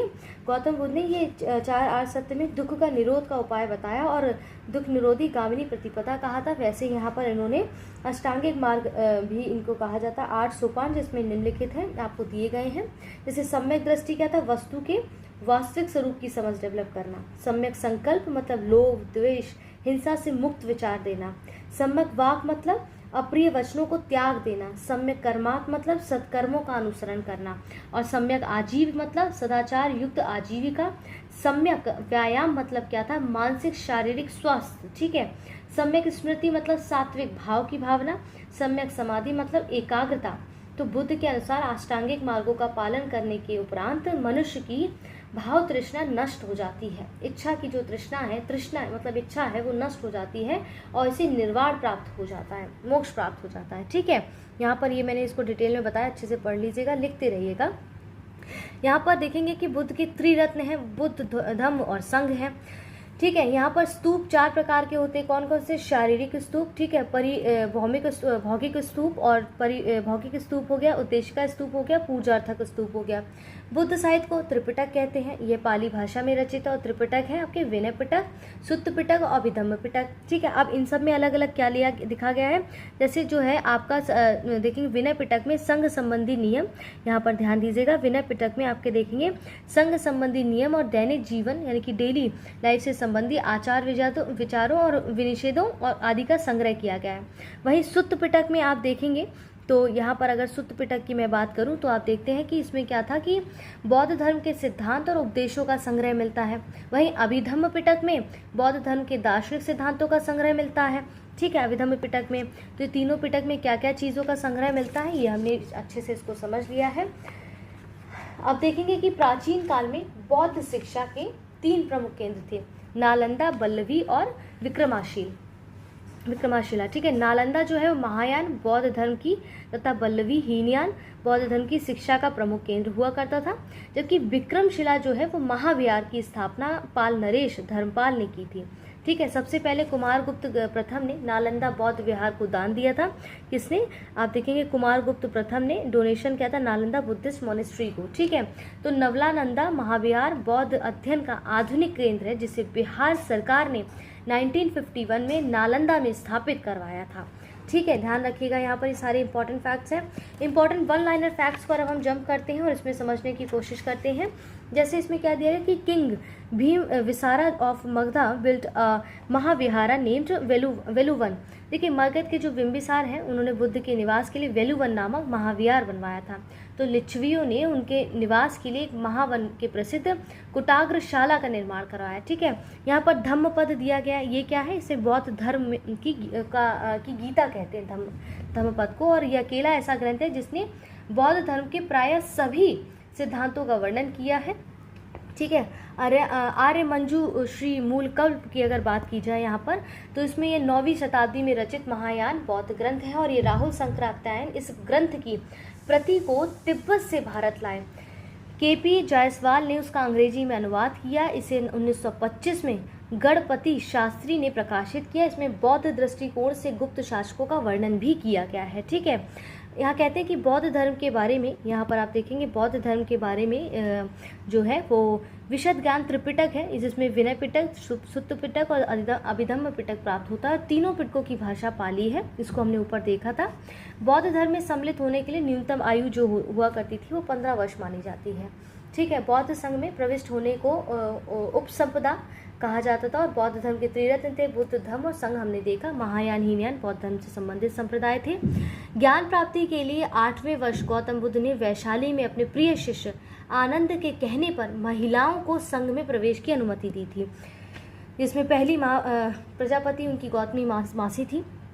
चतुर्थ बौद्ध संगीति के समय हमने देखा है इनकी जो चतुर्थ बौद्ध संगीति थी, ठीक है, उसमें भी हमने यहाँ पर बौद्ध संगीति में देखा था कि बौद्धों ने भाषा के रूप में संस्कृत को अपना लिया था, ठीक है। चतुर्थ बौद्ध संगीति की जो बात कर रहे हैं, इसके बाद आप देखेंगे कि चतुर्थ बौद्ध संगीति में इन्होंने संस्कृत भाषा को तो अपनाया ही था। उसी के साथ साथ कहते हैं कि इसके बाद इन्होंने कनिष्क के शासनकाल के दौरान आयोजित चौथी जो बौद्ध परिषद थी उसमें हीनयान महायान नामक 2 संप्रदाय विभाजित हुए थे, ये मैंने आपको बता दिया पहले ही। वैभाषिक मत की उत्पत्ति मुख्य रूप से कश्मीर में हुई थी, ठीक है। और कहते हैं वैभाषिक मत के जो प्रमुख आचार्य हैं वो धर्मत्रात, बुद्धदेव और वसुमित्र थे, ठीक है। माध्यमिका का इन्होंने जो है मध्यमार्ग की बात करते हैं हमेशा। बुद्ध दर्शन में आपको क्षणिकवाद को स्वीकार किया गया है, तो बुद्ध दर्शन में आप देखेंगे कि क्षणिकवाद को यानी कि क्षणिकवाद को यहाँ पर स्वीकार किया गया है। और बुद्ध ने स्वयं अनित्यवाद के सिद्धांत का प्रतिपादन भी यहाँ पर किया था। चैत्य का शाब्दिक अर्थ चिता संबंधी होता है। शवदाह के बाद बचे हुए अवशेषों को भूमि में गाड़कर उनके ऊपर जो समाधियां बनाई गई हैं उन्हीं को प्रारंभ में चैत्य या स्तूप कहा गया। ये मैंने आपको स्टार्टिंग में बताया था। चैत्य ग्रहों के समीप ही भिक्षुओं के रहने के लिए आवास बनाए गए, जिसे हम विहार कहते हैं। तो सबसे पहले स्तूप शब्द का वर्णन आपको किसमें मिलता है? ऋग्वेद में मिलता है। और स्तूप का शाब्दिक अर्थ क्या होता है? किसी वस्तु का ढेर होता है। ठीक है। गौतम बुद्ध क्या है, आप देखेंगे कि कहते हैं कि गौतम बुद्ध को एशिया के ज्योतिपुंज के तौर पर जाना जाता है। गौतम बुद्ध के जीवन पर एडविन अर्नाल्ड ने लाइट ऑफ एशिया नामक काव्य की पुस्तक की रचना भी की थी और यह पुस्तक ललित विस्तार पर आधारित है। ठीक है। आप देखेंगे महापरिनिर्वाण मंदिर यूपी के कुशीनगर में स्थित है। ध्यान रखिएगा, यूपी के कुशीनगर में महापरिनिर्वाण मंदिर आपका ये अवस्थित है। ठीक है। कहते हैं कि मंदिर में स्थापित भगवान बुद्ध की मूर्ति 1876 ईस्वी में उत्खनन के द्वारा प्राप्त हुई थी। ठीक है। तो यहाँ तक आपने क्या किया है, ये सारा आपने आप आज का अपने एंशिएंट हिस्ट्री को कवर कर लिया है। हम इसके बाद हम क्या पढ़ने वाले हैं, यहाँ पर आपका इकोनॉमी पढ़ने वाले हैं। ठीक है। इसके बाद हम इकोनॉमी के बाद हम यहाँ पर आज क्या कवर करेंगे इसमें वो भी देख लेते हैं। इसके बाद हम इंडियन ज्योग्राफी को कवर करेंगे। तो इसी तरह से निरंतर हमारे साथ बने रहें और अपनी तैयारी को दिन प्रतिदिन मजबूत करते रहें। हमारे चैनल पर जुड़े रहें। यहाँ पर आपको कॉन्टैक्ट डिटेल्स वगैरह दी गई हैं, आप इन पर संपर्क कर सकते हैं। यदि एग्जाम से संबंधित कोई भी आपको इन्फॉर्मेशन चाहिए, आपके नोट से संबंधित कोई एडमिशन लेना है आपको किसी कोर्स में, तो डायरेक्ट आप यहाँ से संपर्क कर सकते हैं। अभी तक आपने हमारा यूट्यूब चैनल नहीं सब्सक्राइब किया है तो प्लीज़ इसे सब्सक्राइब कर लीजिए और हमारा फ्री टेलीग्राम ग्रुप भी आप यहाँ पर ज्वाइन कर सकते हैं। जैसा कि मैंने कहा, पेड क्विज इसके बाद मॉड्यूल्स देखने के बाद आप पेड क्विज को सॉल्व कर सकते हैं ताकि आपकी तैयारी और बेहतर हो सके। ठीक है।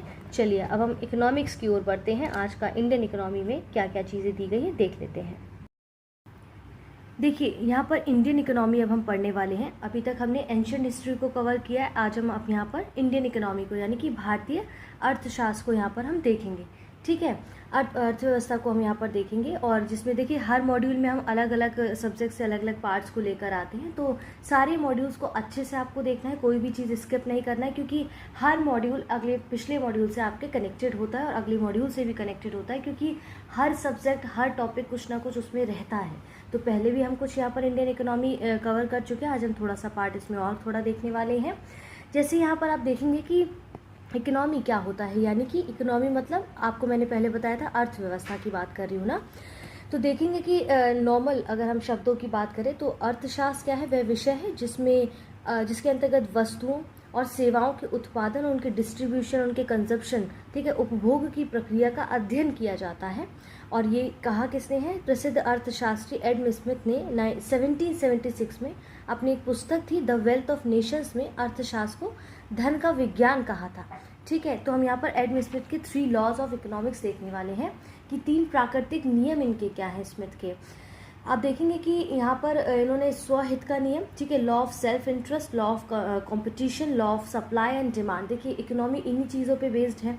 लेकिन लॉ ऑफ स्वहित का नियम जो है वो लोग अपने भले के लिए काम करते हैं, तो people work for their own goods. ठीक है। इसके बाद प्रतिस्पर्धा का नियम, यानी कि जो कंपटीशन है, इकोनॉमी में कंपटीशन नहीं हो तो फिर इकोनॉमी कंप्लीट नहीं हो सकती। तो प्रतिस्पर्धा क्या होता है कि लोगों को कम कीमत में बेहतर प्रोडक्शन बनाने के लिए मजबूर करती है। वहीं लॉ ऑफ सप्लाई और डिमांड, सप्लाई एंड डिमांड के बिना बिल्कुल भी इकोनॉमिक्स को कंप्लीट नहीं किया जा सकता। फॉर एग्जांपल देखिए, लॉ इसमें मांग और पूर्ति का जो नियम है वो बाजार की अर्थव्यवस्था में मांग को, डिमांड को पूरा करने के लिए सबसे कम कीमत पर पर्याप्त माल का उत्पादन किया जाएगा। तो ये law of supply and demand and देखेंगे law of self interest, law of competition, ये सब क्या है? स्मिथ के इकोनॉमिक्स के 3 नेचुरल लॉज हैं यहाँ पर। ठीक है।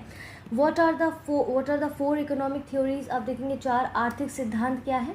4 आर्थिक सिद्धांत 1930 में क्या था कि 4 व्यापक आर्थिक सिद्धांत को पेश किया गया था, जिसमें से किनेसियन अर्थशास्त्र, मुद्रावाद और नया शास्त्रीय अर्थशास्त्र और आपूर्ति पक्ष अर्थशास्त्र। ठीक है। यहाँ पर ये चारों के नाम दिए गए, तो इनको देख लीजिएगा एक बार आप। इसके बाद कहते हैं all these theories are based in varying degrees on the classical economics that preceded that advent of यहाँ पर कह रहा है कि एडवेंट ऑफ केनेसियन जो इकोनॉमिक्स है इन 1930s की बात कर रहा है कि जो सभी सिद्धांत हैं वो 1930 के दशक में केनीसियन अर्थशास्त्र के आगमन से पहले, केनीसियन इकोनॉमिक के आने से पहले से शास्त्रीय अर्थशास्त्र पर अलग अलग डिग्री पर ये आधारित है। ठीक है, 1930 से पहले की बात कर रहा है। What are the concept of economics, अर्थशास्त्र की अवधारणाएं क्या क्या है? तो 4 अवधारणाओं पर बेस्ड है आपकी इकोनॉमिक्स। जैसे कमी क्या होती है, ठीक है, इसमें कमी की बात कर रहा है। सप्लाई एंड डिमांड की बात कर रहे हैं यहाँ पर। कॉस्ट एंड बेनिफिट्स यानी कि लागत और लाभ की बात कर रहे हैं। और यहाँ पर incentives can help explain many decision that humans make, और प्रोत्साहन मनुष्य के द्वारा किए गए निर्णयों को समझाने में मदद कर सकते हैं। तो 4 अवधारणाएं, कमी, मांग और डिमांड एंड सप्लाई, लागत और लाभ, और प्रोत्साहन। ठीक है, ये 4 आपकी अर्थशास्त्र की अवधारणाएं हैं यहाँ पर। फर्स्ट रूल ऑफ इकोनॉमिक्स, अर्थशास्त्र का पहला नियम क्या है? देखेंगे कि पहला नियम है कमी। अर्थशास्त्र का पहला उदाहरण क्या है? कमी है। और उन सभी को संतुष्ट करने के लिए कुछ भी पर्याप्त नहीं है जो इसे चाहते हैं। तो अर्थशास्त्र का पहला नियम आपका क्या हो जाता है? यहाँ पर कमी हो जाता है। ठीक है, अब देखिए कार्ल मार्क्स अलग अलग, जैसे एडम स्मिथ ने कुछ इकोनॉमिक्स के बारे में कहा, वहीं कार्ल मार्क्स का भी अपना एक सिद्धांत है कि कार्ल मार्क्स के द्वारा उत्पन्न एक सामाजिक यानी कि social, political and economic theory जो है वो इकोनॉमिक थ्योरी है जो पूंजीपतियों और मजदूर वर्ग के बीच संघर्ष पर केंद्रित है। तो कार्ल मार्क्स का सिद्धांत क्या है कि पूंजीपतियों और मजदूर वर्ग के बीच संघर्ष पर केंद्रित है सामाजिक, राजनीतिक और आर्थिक सिद्धांत। इनसे उत्पन्न, ठीक है, इससे उत्पन्न वो इकोनॉमिक्स को समझते हैं।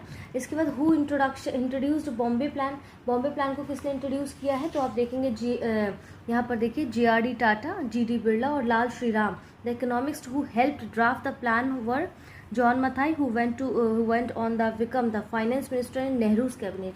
आप देखेंगे कि जो नेहरू के मंत्रिमंडल में वित्त मंत्री बने थे, योजना का मसौदा तैयार करने में मदद करने वाले अर्थशास्त्रियों में जॉन मथाई, अर्देशीर दलाल और एजी श्रॉफ और PS लोकनाथ थे, जिन्होंने बॉम्बे प्लान पेश किया था। ठीक है, who is the father of economics? Adam Smith. अभी हमने देखा था एडम स्मिथ जो है इनके अर्थशास्त्र के जनक कहे जाते हैं। और शुरुआत, इस क्षेत्र की शुरुआत जो है बहुत पहले अर्थशास्त्रियों की टिप्पणी से हुई थी, जैसे कि एडम स्मिथ हो गए, स्कॉटिश हो गए दार्शनिक, जिन्हें लोकप्रिय रूप से अर्थशास्त्र का जनक मानते हैं। 1776 में अभी मैंने बताया था द वेल्थ ऑफ नेशंस एक पुस्तक लिखी थी एडम स्मिथ के द्वारा, जिसमें उन्होंने अर्थशास्त्र को धन का विज्ञान कहा था, है ना।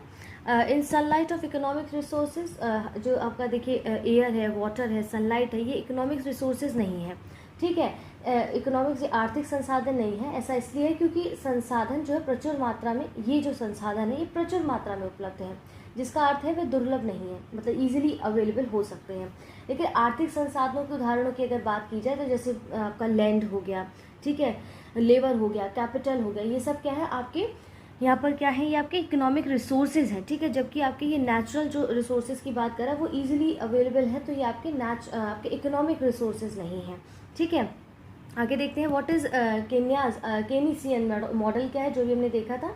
इसमें अर्थव्यवस्था में क्या होता है, कुल खर्च, उसका उत्पादन, रोजगार और मुद्रास्फीति पर इसके प्रभावों का एक व्यापक आर्थिक सिद्धांत है।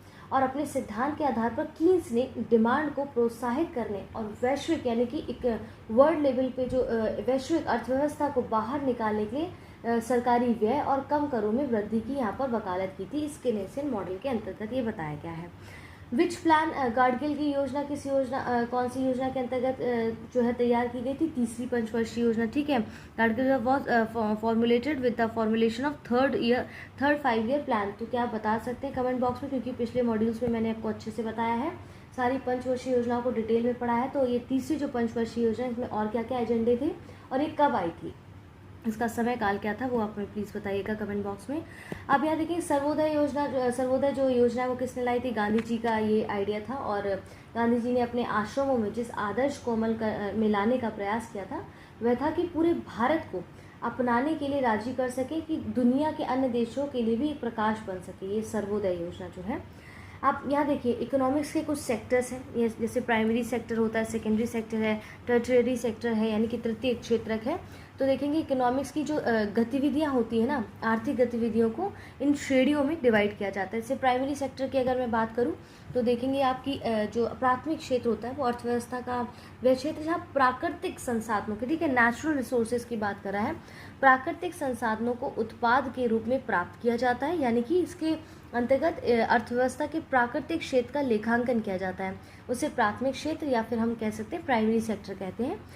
इसे देखेंगे आप कृषि और संबद्ध क्षेत्र भी कहा जाता है और इसमें कुछ आर्थिक क्रियाओं को सम्मिलित किया जाता है, जैसे कि आप कृषि हो गया, वानिकी हो गया, मत्स्य पालन हो गया, खनन उत्खनन हो गया, ये सब क्या है आपके प्राइमरी सेक्टर्स में आएंगे। सेकेंडरी सेक्टर की अगर मैं बात करूं तो द्वितीय क्षेत्र क्या होते हैं, इकोनॉमी का वह सेक्टर होता है जिसमें प्राथमिक यानी कि प्राइमरी सेक्टर के उत्पादों को अपनी गतिविधियों में कच्चे माल की तरह उपयोग करता है, रॉ मटेरियल की तरह उपयोग करता है। द्वितीयक सेक्टर यानी कि सेकेंडरी सेक्टर कहलाता है। इस क्षेत्र के अंतर्गत अर्थव्यवस्था के प्राथमिक क्षेत्र के उत्पादों के प्रयोग से निर्मित की गई वस्तुओं के उत्पाद का लेखांकन किया जाता है और इसे औद्योगिक क्षेत्र भी कहा जाता है। किसको? सेकेंडरी सेक्टर को आपके औद्योगिक यानी कि इंडस्ट्रियल इकोनॉमी भी कहा जाता है। और इसमें कुछ चीज़ें आर्थिक गतिविधियों में शामिल होती हैं, फॉर एग्जांपल जैसे विनिर्माण हो गया, निर्माण हो गया, गैस जल हो गया, विद्युत आपूर्ति हो गई, आपके सेकेंडरी सेक्टर्स में आते हैं।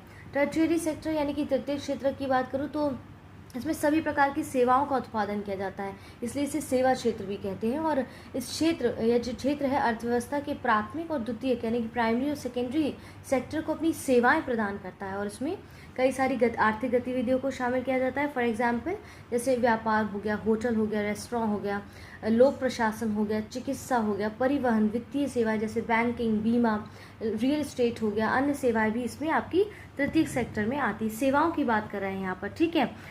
इसके बाद यहाँ पर आता है टाइप्स ऑफ इकोनॉमिक्स की बात की जाए तो यहाँ पर इकोनॉमिक्स के टाइप यानी कितने प्रकार की जो है अर्थव्यवस्था होती है। जैसे कृषि अर्थव्यवस्था हो गया, ठीक है, एग्रेरियन इकोनॉमी हो गया, इंडस्ट्रियल इकोनॉमी हो गया, जिस इकोनॉमी का पार्ट जिस इकोनॉमी में जीडीपी में सबसे ज़्यादा होगा वो आपकी वही इकोनॉमी कहलाएगी। फॉर एग्जांपल जैसे कृषक अर्थव्यवस्था है तो कहते हैं किसी अर्थव्यवस्था में जीडीपी में अगर प्राथमिक क्षेत्र का योगदान 50% है या उससे अधिक है तो वह क्या कहलाएगी, अभी कृषक अर्थव्यवस्था कही जाती है।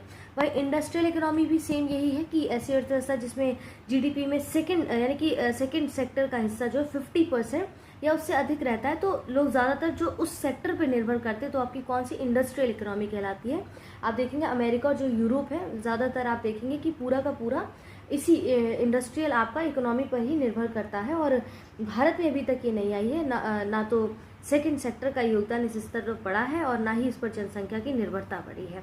इंडिया की अगर मैं बात करूं, यूरोप और अमेरिका तो फुल्ली इस पर ही डिपेंडेंट है। सर्विस सेक्टर की बात करें तो ऐसी अर्थव्यवस्था जिसके अंतर्गत जीडीपी में थर्ड सेक्टर यानी कि आपका टेरिटरी सेक्टर की अगर बात करूँ, टर्टियरी सेक्टर की बात करूं तो इसका योगदान 50% उससे ज़्यादा होता है और इसे क्या कहते हैं, सर्विस सेक्टर कहा जाता है।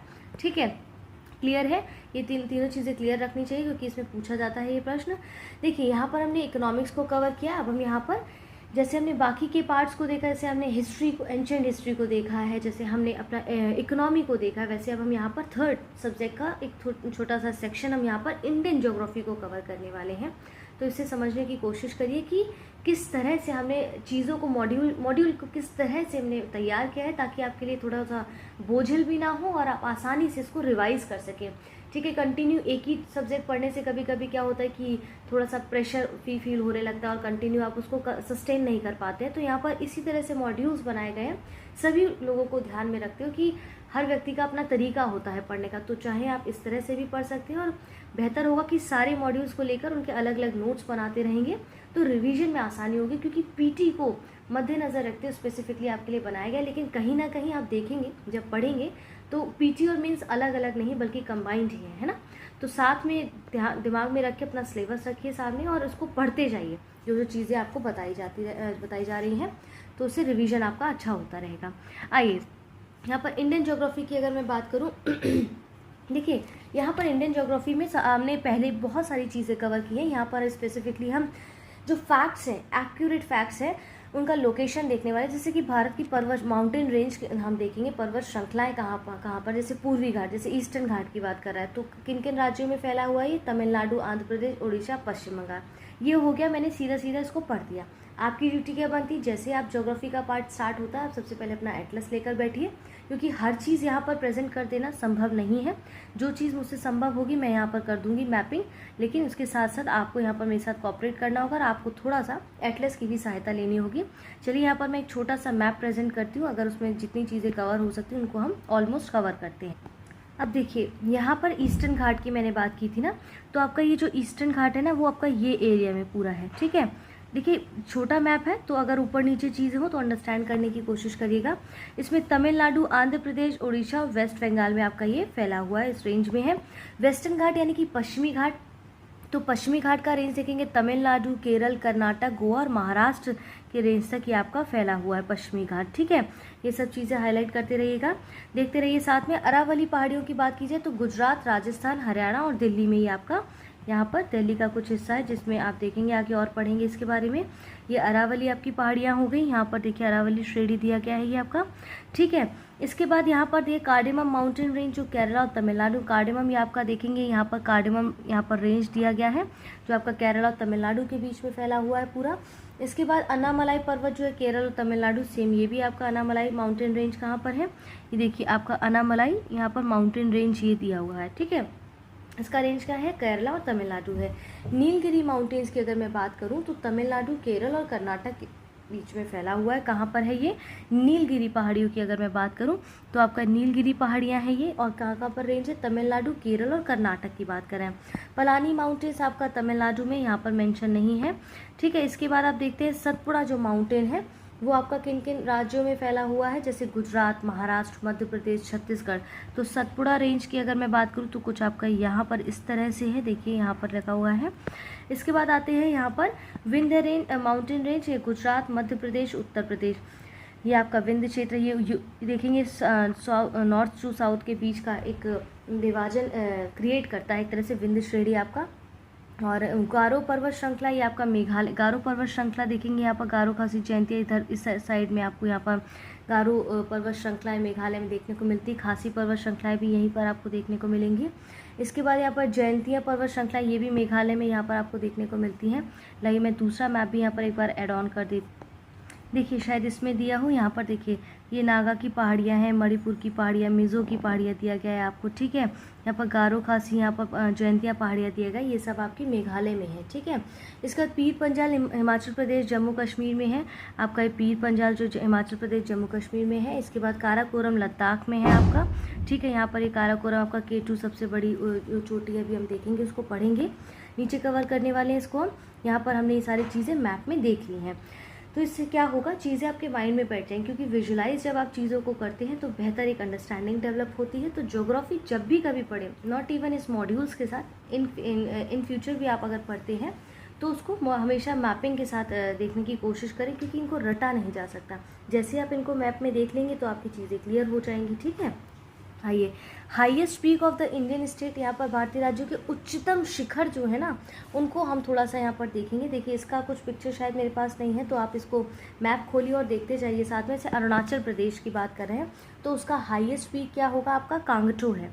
ठीक है, कांगटो और किस माउंटेन रेंज की बात कर रहे हैं, पूर्वी हिमालय की बात कर रहा है। ठीक है, हिमाचल प्रदेश में आपको कौन सा है, लियो पार्गेल है, यानी कि लियो पार्गल जो उच्चतम शिखर है वो हिमाचल प्रदेश के, और पश्चिमी हिमालय में ये माउंटेन रेंज इसका क्या है, पश्चिमी हिमालय में आपको देखने को मिलती है।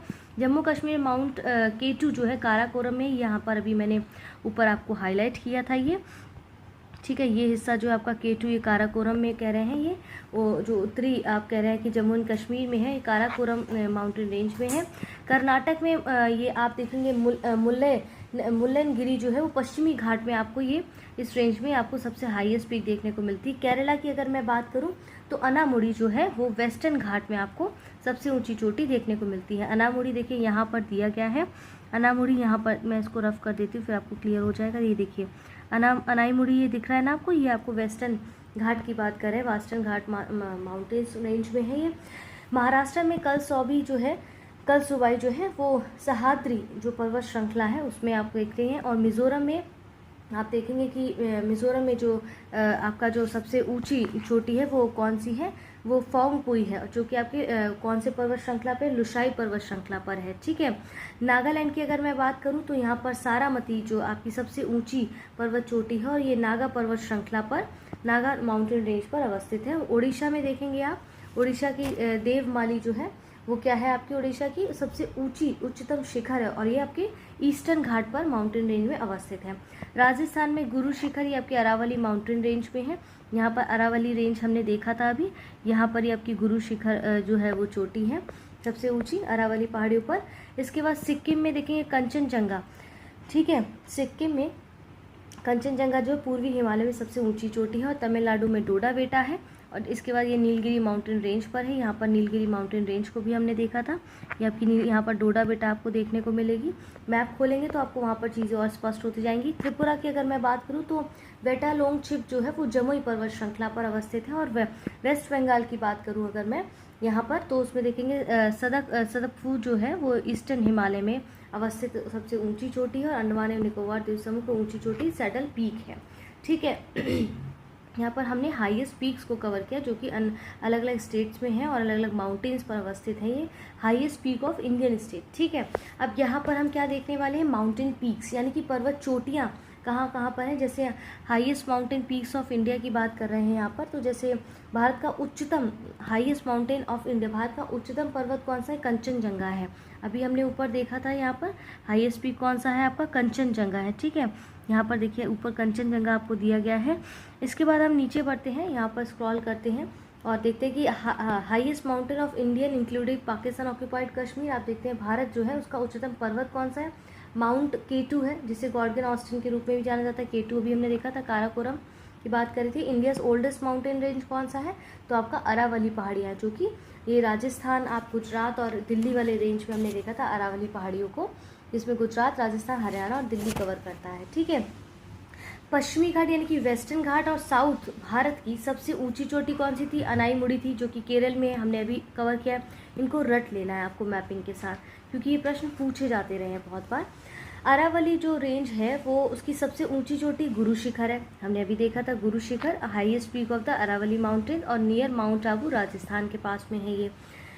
इसके बाद रायसीना हिल, नई दिल्ली का क्षेत्र जहां राष्ट्रपति भवन स्थित है, इसका विस्तार कहां तक है, अरावली माउंट रेंज तक है, माउंट रेंज में है। The mount range that divides the southern plateau geographical from north India, ये विंध्याचल श्रेणी की बात अभी मैंने बताई थी आपको।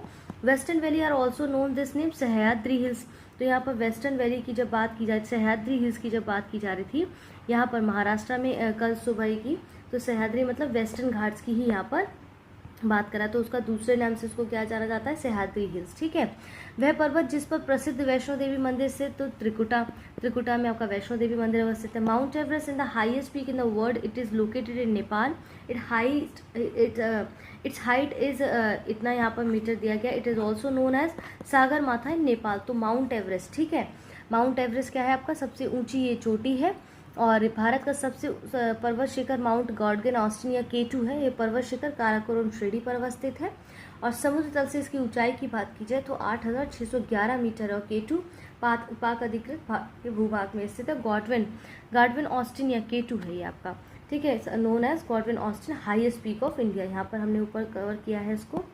चलिए नीचे देखते हैं। अब यहाँ पर कहते हैं कि यहाँ पर देखिए अलग अलग जिन जो लोगों ने जो माउंट एवरेस्ट चढ़ा है, या फर्स्ट की बात की जाए तो जहाँ पर भी फर्स्ट की बात की जाए और फर्स्ट वुमेन की स्पेसिफिकली बात की जाए तो बहुत ध्यान से पढ़ना है, क्योंकि यहाँ पर ट्विस्ट हो सकता है, चीज़ों को स्वैप किया जा सकता है और यहाँ पर डाटा बदल के आपसे पूछा जा सकता है। तो जब आपने एग्जैक्टली पढ़ी होंगी चीज़ें तो कन्फ्यूजन क्रिएट होगा ही नहीं।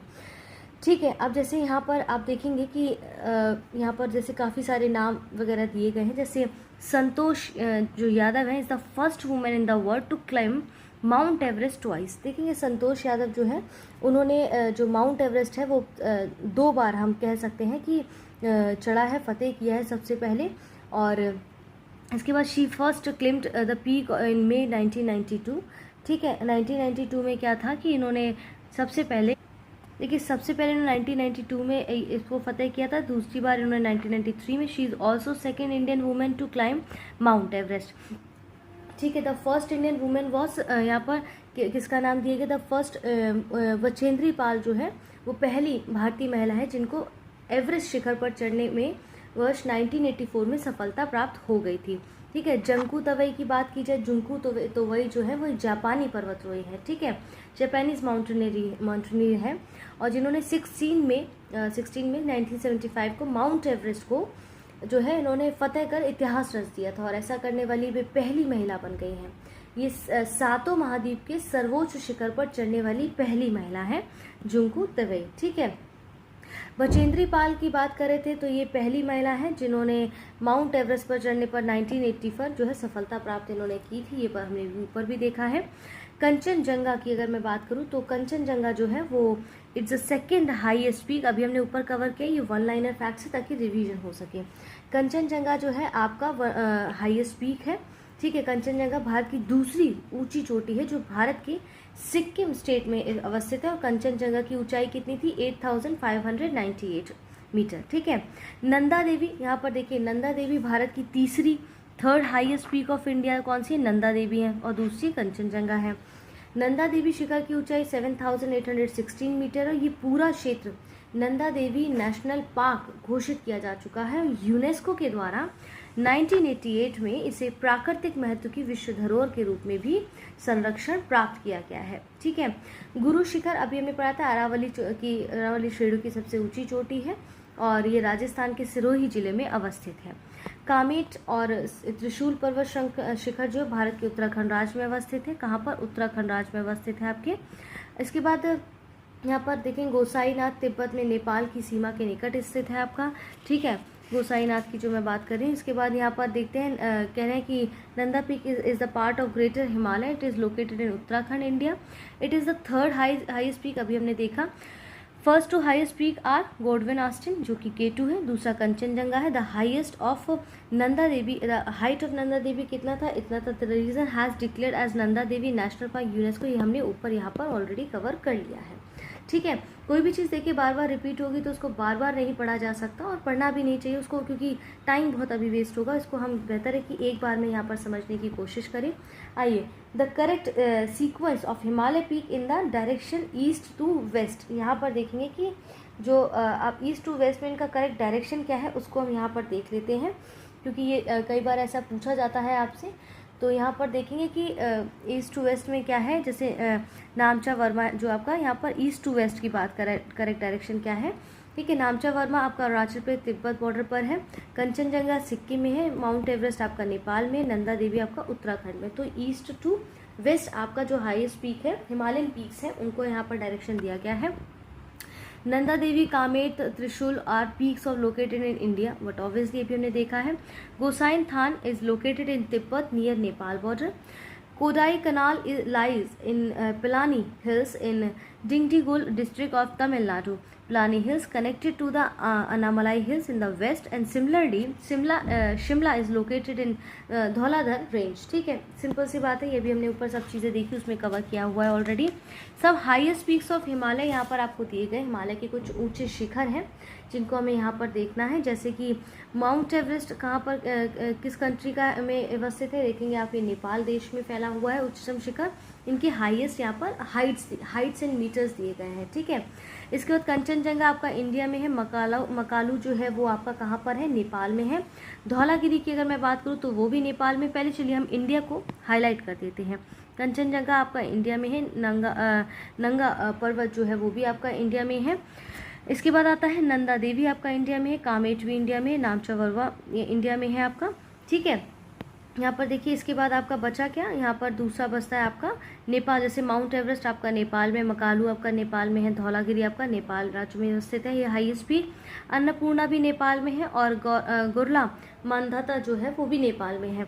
तो याद रखिएगा, इनको अच्छे से लर्न कर लेना है आपको, क्योंकि ये कई बार पूछे जाते हैं, ठीक है। इनकी हाइट भी यहाँ पर दी गई है।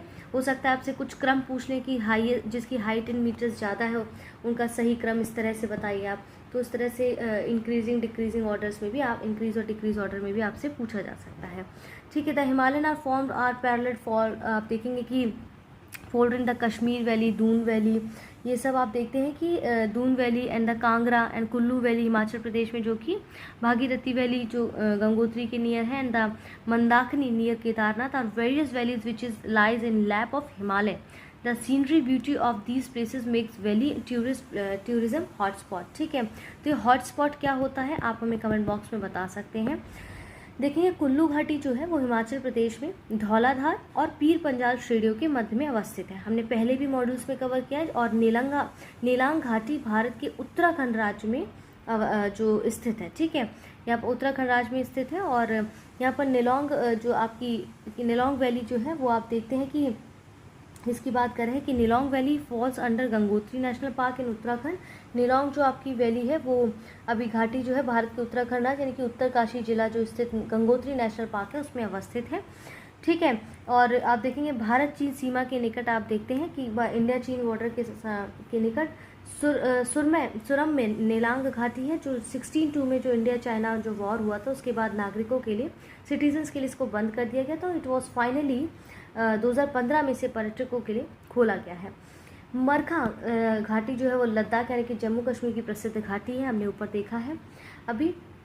इसके बाद यहाँ पर कहते हैं कि सांगला जो वैली है कि सांगला यहाँ पर वही है कि देखिए यहाँ पर जो पूरी चीज़ एक्चुअली बता रहे हैं कि जो नागालैंड के यहाँ पर जो बात की गई है ना, तो इसमें क्या है पूर्वोत्तर जो भारत का पूर्वोत्तर राज्य नागालैंड में जफू श्रेणी के पीछे जुकू घाटी स्थित है, जो समुद्र तल से 2438 मीटर की ऊंचाई पर अवस्थित है। यही सब चीज़ें यहाँ पर दी गई हैं, फैक्ट है एक एक लाइन में। सांगला वैली की मैं बात करूँ तो हिमाचल प्रदेश में वैसे चारों ओर से पर्वत चोटियाँ और वस्पा नदी से घिरा हुआ है, तो ध्यान रखिएगा वस्पा नदी से घिरा है। युमथांग आप देखेंगे, युथांग जो घाटी है गंगटोक यानी कि सिक्किम की जो राजधानी है उससे 149 किलोमीटर की दूरी पर अवस्थित है। यह आप देखते हैं कि रोडोडेंड्रॉन झाड़ियाँ और अन्य वनस्पति प्रजातियों से पूरी तरह से ढकी हुई है, इसीलिए इस घाटी को हॉट स्प्रिंग के भी नाम से जाना जाता है। साइलेंट वैली कई बार सुना होगा आपने, साइलेंट वैली नेशनल पार्क की जो मैं बात करी, मौन घाटी शांत घाटी केरल के पलक्कड़ पालघाट जिले में स्थित है और पश्चिम घाट की नीलगिरी पहाड़ियों पर ही अवस्थित है।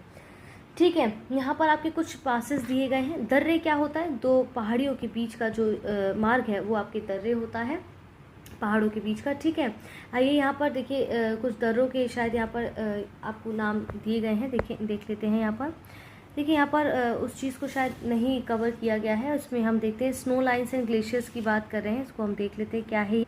देखिए आपको ये अघील दर्रा, कोई बात नहीं आपको लिस्ट इसमें नहीं दिया गया, मैं इसको कवर करने की कोशिश करती हूँ।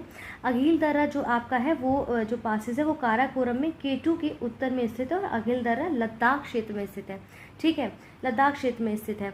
इसके बाद आप देखते हैं यहाँ पर जो दूसरा दिया गया बुर्जिल की बात कर रहे हैं, तो बुर्जिल श्रीनगर से किशन गंगा घाटी को पाक अधिकृत कश्मीर में ये दर्रा आपका देखने को मिलता है। जोजिल दर्रा की अगर मैं बात करूँ तो ये जो पासेस है आपका ये कहाँ पर है, जोजिल दर्रा है ना, जोजिला दर्रा, वो जम्मू कश्मीर जास्कर श्रेणी में अवस्थित है। इसके बाद बनिहाल जो आपको यहाँ पर दर्रा दिखाई दे रहा है, जो बनिहाल दर्रा है वो एक्चुअल में आपका कहाँ पर अवस्थित है, वो आपका अवस्थित है देखिए यहाँ इस रेंज में अवस्थित है। ठीक है, ये बनिहाल आपका दर्रा। इसके बाद यहाँ काराकोरम जो अभी हमने देखा था, काराकोरम केटू की बात कर रहे हैं, तो काराकोरम आपका जो रेंज है वो एक्चुअल में कहाँ पर अवस्थित है। काराकोरम अगर देखा जाए तो देखिए वो किस रेंज में, देखिए आपका जैसे पेंसिला जो दर्रा है आप देखेंगे, पेंसिला जो आपका दर्रा है वो कहाँ पर अवस्थित है, वो लद्दाख में अवस्थित है। इसके बाद पीर पंजाल अगर आप देखेंगे तो पीर पंजाल जो आपका दर्रा है वो जम्मू कश्मीर राज्य की पीर पंजाल पर्वत श्रेणी में अवस्थित है, यहाँ पर हमने बताया था अभी पीर पंजाल देखा था। शिपकिला दर्रा जैसे आप यहाँ देख रहे हैं वो हिमाचल प्रदेश में अवस्थित है। इसके बाद माना यहाँ पर जो दर्रा आपको दिया गया है वो यहाँ पर अवस्थित है आपका माना दर्रा, जो महान हिमालय में ग्रेटर हिमालय में आपका अवस्थित है। इसके बाद लेपुलेख दर्रा की अगर मैं बात करूँ, लेपुलेख दर्रा पिथौरागढ़ जिला यानी कि उत्तराखंड में अवस्थित है। ठीक है, अब इसके बाद यहाँ पर देखते हैं जैसे आपका ये यहाँ पर कई सारे से नाथुला, यहाँ पर ये आपका दिया गया नाथुला दर्रा की जो बात कर रहे हैं, तो सिक्किम में भारत पाक चीन जो सीमा है उस पर अवस्थित है। ठीक है, इसके बाद बोमडिला दर्रा अगर मैं देखूँ तो आपका बोमडिला जो दर्रा है वो आपका कहाँ पर अवस्थित है, आपका बोमडिला दर्रा देखिए लोकेशन से भी आप समझ पा रहे होंगे इसको, तो आपका जो बोमडिला दर्रा है वो यहाँ पर अवस्थित है। इसके बाद तुंगा, देखिए काफ़ी सारे दर्रे हैं यहाँ पर और इस सबको कवर करना 1 घंटे में थोड़ा सा वो है। और इसके बाद दिहांग जो है वो आपका अरुणाचल प्रदेश में है। ठीक है, अरुणाचल प्रदेश में आपका क्या है, दिहांग जो दर्रा है वो है। इसके बाद आपका देखेंगे दिफू जो है अरुणाचल प्रदेश के पूर्वी में अवस्थित है। और यहाँ पर आप देखते हैं कि जो देवासा महा हिमालय के उच्च पर्वतीय दर्रा है जो हिमाचल प्रदेश के कुल्लू और स्पीति जिलों के बीच अवस्थित है। और यहाँ पर देखिए इमिस जो एक दर्रा है वो आपके लद्दाख में, संघ शासित क्षेत्र लद्दाख और चीन तिब्बत में स्थित है। ठीक है, यहाँ पर जैसे और भी जैसे असीगढ़ है, थाल घाट है, ये सब जो आपको थांगला जो दर्रा है वो भी आपका लद्दाख में आ जाता है। ठीक है, इसके बाद यहाँ पर जैसे और भी सारे यहाँ पर दर्रे दिए गए हैं, तो हम जैसे थाल घाट है वो महाराष्ट्र में आपका है, ठीक है। इसके बाद आपका यहाँ पर जैसे दिया गया है भोर घाट जो है वो भी महाराष्ट्र में है, यहाँ पर भोर घाट ये भी महाराष्ट्र में है। पाल घाट भी आपका कहाँ पर है, ये पाल घाट देखिए अभी नीचे हम देख रहे हैं इसको, पाल घाट कहाँ पर है आपका, नीचे की ओर है ये दर्रा। तो ये सारे दर्रे यहाँ पर इस तरह से कवर किए गए हैं, राइट। स्नो लाइन्स और ग्लेशियर्स की अगर मैं बात करूँ तो यहाँ पर जो आपके हिम रेखा या हिमनद होते हैं वो क्या होते हैं एक्चुअली में, देखेंगे कि हिम रेखा क्या है कि ऊंचे पर्वतों पर ऐसी रेखा होती है जो जिसके ऊपर पूरे साल भर आप देखेंगे बर्फ से जो है वो ढका रहता है, ठीक है, आइस से ढका रहता है पूरे साल भर। अमूमन ढका रहने के कारण ये एक पट रेखा होती है जिसे ऊंचे पर्वतों में साफ दिखाई देती है। अब फिर नीचे कह रहे हैं कि जो हिमनद यानी कि जिसे हम ग्लेशियर कहते हैं ना, पृथ्वी की सतह पर विशाल आकार की गतिशील बर्फ राशि को हम ग्लेशियर कहते हैं, जो अपने भार के कारण पर्वतीय ढालों के अनुसरण करते हुए नीचे की ओर प्रवाहमान होती है, ठीक है। यहाँ पर देखिए आपको प्लेट्यूज आपको दिए गए हिमालय के जो प्रमुख यहाँ पर प्लेट्यूज हैं उनके बारे में यहाँ पर मेंशन किया गया है। जैसे पठारों का यहाँ पर वर्गीकरण बेसिकली यहाँ पर किया गया है, उनको देख लेते हैं अब हम। चलिए देखिए यहाँ पर आप देखते हैं कि क्लासिफिकेशन ऑफ प्लेट्यूज जो है आपके पठारों का वर्गीकरण है। कहते हैं कि अराइजिंग फ्रॉम इंडोजेनियस फोर्सेस, आपके अंतर्जात बलों से जो पठार उत्पन्न हुए वो कौन कौन से हैं, यानी कि आंतरिक हलचल से, जैसे भूकंप, ज्वालामुखी इत्यादि आंतरिक हलचलों से बलों से जो आपके पठार उत्पन्न हुए वो अंतरा पर्वतीय पठार है, पर्वतपातीय पठार है, तटीय पठार है, कोस्टल, ठीक है, डोम प्लेट्यू है यानी कि घुमदाकार पठार भी है, महाद्वीपीय पठार भी। घबराना नहीं है, इनको हम आगे मॉड्यूल्स में कवर करेंगे डिटेल में। आप देखेंगे जिनको एक्सोजीनियस फोर्सेस यानी कि ज्वालामुखी से उत्पन्न पठार, बहिर्जात बलों से उत्पन्न पठार भी यहाँ पर दिए गए हैं। बहिर्जात बलों से जो कैट्रिक जैसे जलीय पठार हो गया आपका, ठीक है। इसके बाद आप देखते हैं वायव्य पठार हो गया, हिमानी ग्लेशियर प्लेट्यू हो गया, plateau form by the thermal expansion, ठीक है। ये सब ये क्या है, बहिर्जात बलों से उत्पन्न पठार है। अब ये क्लाइमेट जलवायु के आधार पर जो पठार, जैसे शुष्क पठार है, dry plateau, humid plateau, snow plateau, ठीक है, हिम पठार। अब भारत के प्लेट्यू ऑफ इंडिया की बात की जाए तो कौन कौन से, जैसे कि छोटा नागपुर का पठार, ठीक है, यहाँ देखिए कुछ कुछ चीज़ें दी गई हैं आपको। छोटा नागपुर का पठार आपका भारत का प्रमुख पठार है। रांची का पठार भी है यहाँ पर, देखिए कुछ कुछ चीज़ें यहाँ पर दी, कुछ कुछ चीज़ें नहीं है। रांची का पठार भी है आपका, भारत का ही पठार का वो है। इसके बाद हजारीबाग का भी पठार आपका क्या है, इंडिया में ही आता है आपका। इसके बाद कोडरमा का पठार जो है वो भी आपका भारत का ही मुख्य पठार अगर देखा जाए तो है। इसके बाद मेघालय और शिलोंग का पठार भी आपका क्या है, भारत में ही है। इसके बाद दक्कन का पठार, ठीक है, दक्कन प्लेट्यू यहाँ पर आपको दिया गया है, ठीक है। इसके बाद यहाँ पर अगर हम देखें बघेलखंड का पठार भी है।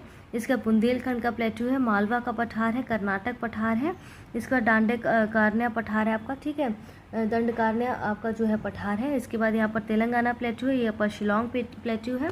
ऐसे कई सारे प्लेट्यू हैं, बुंदेलखंड का, मालवा का पठार, ये सब आपके क्या है, इंडियन प्लेट्यू है मेजर, ठीक है।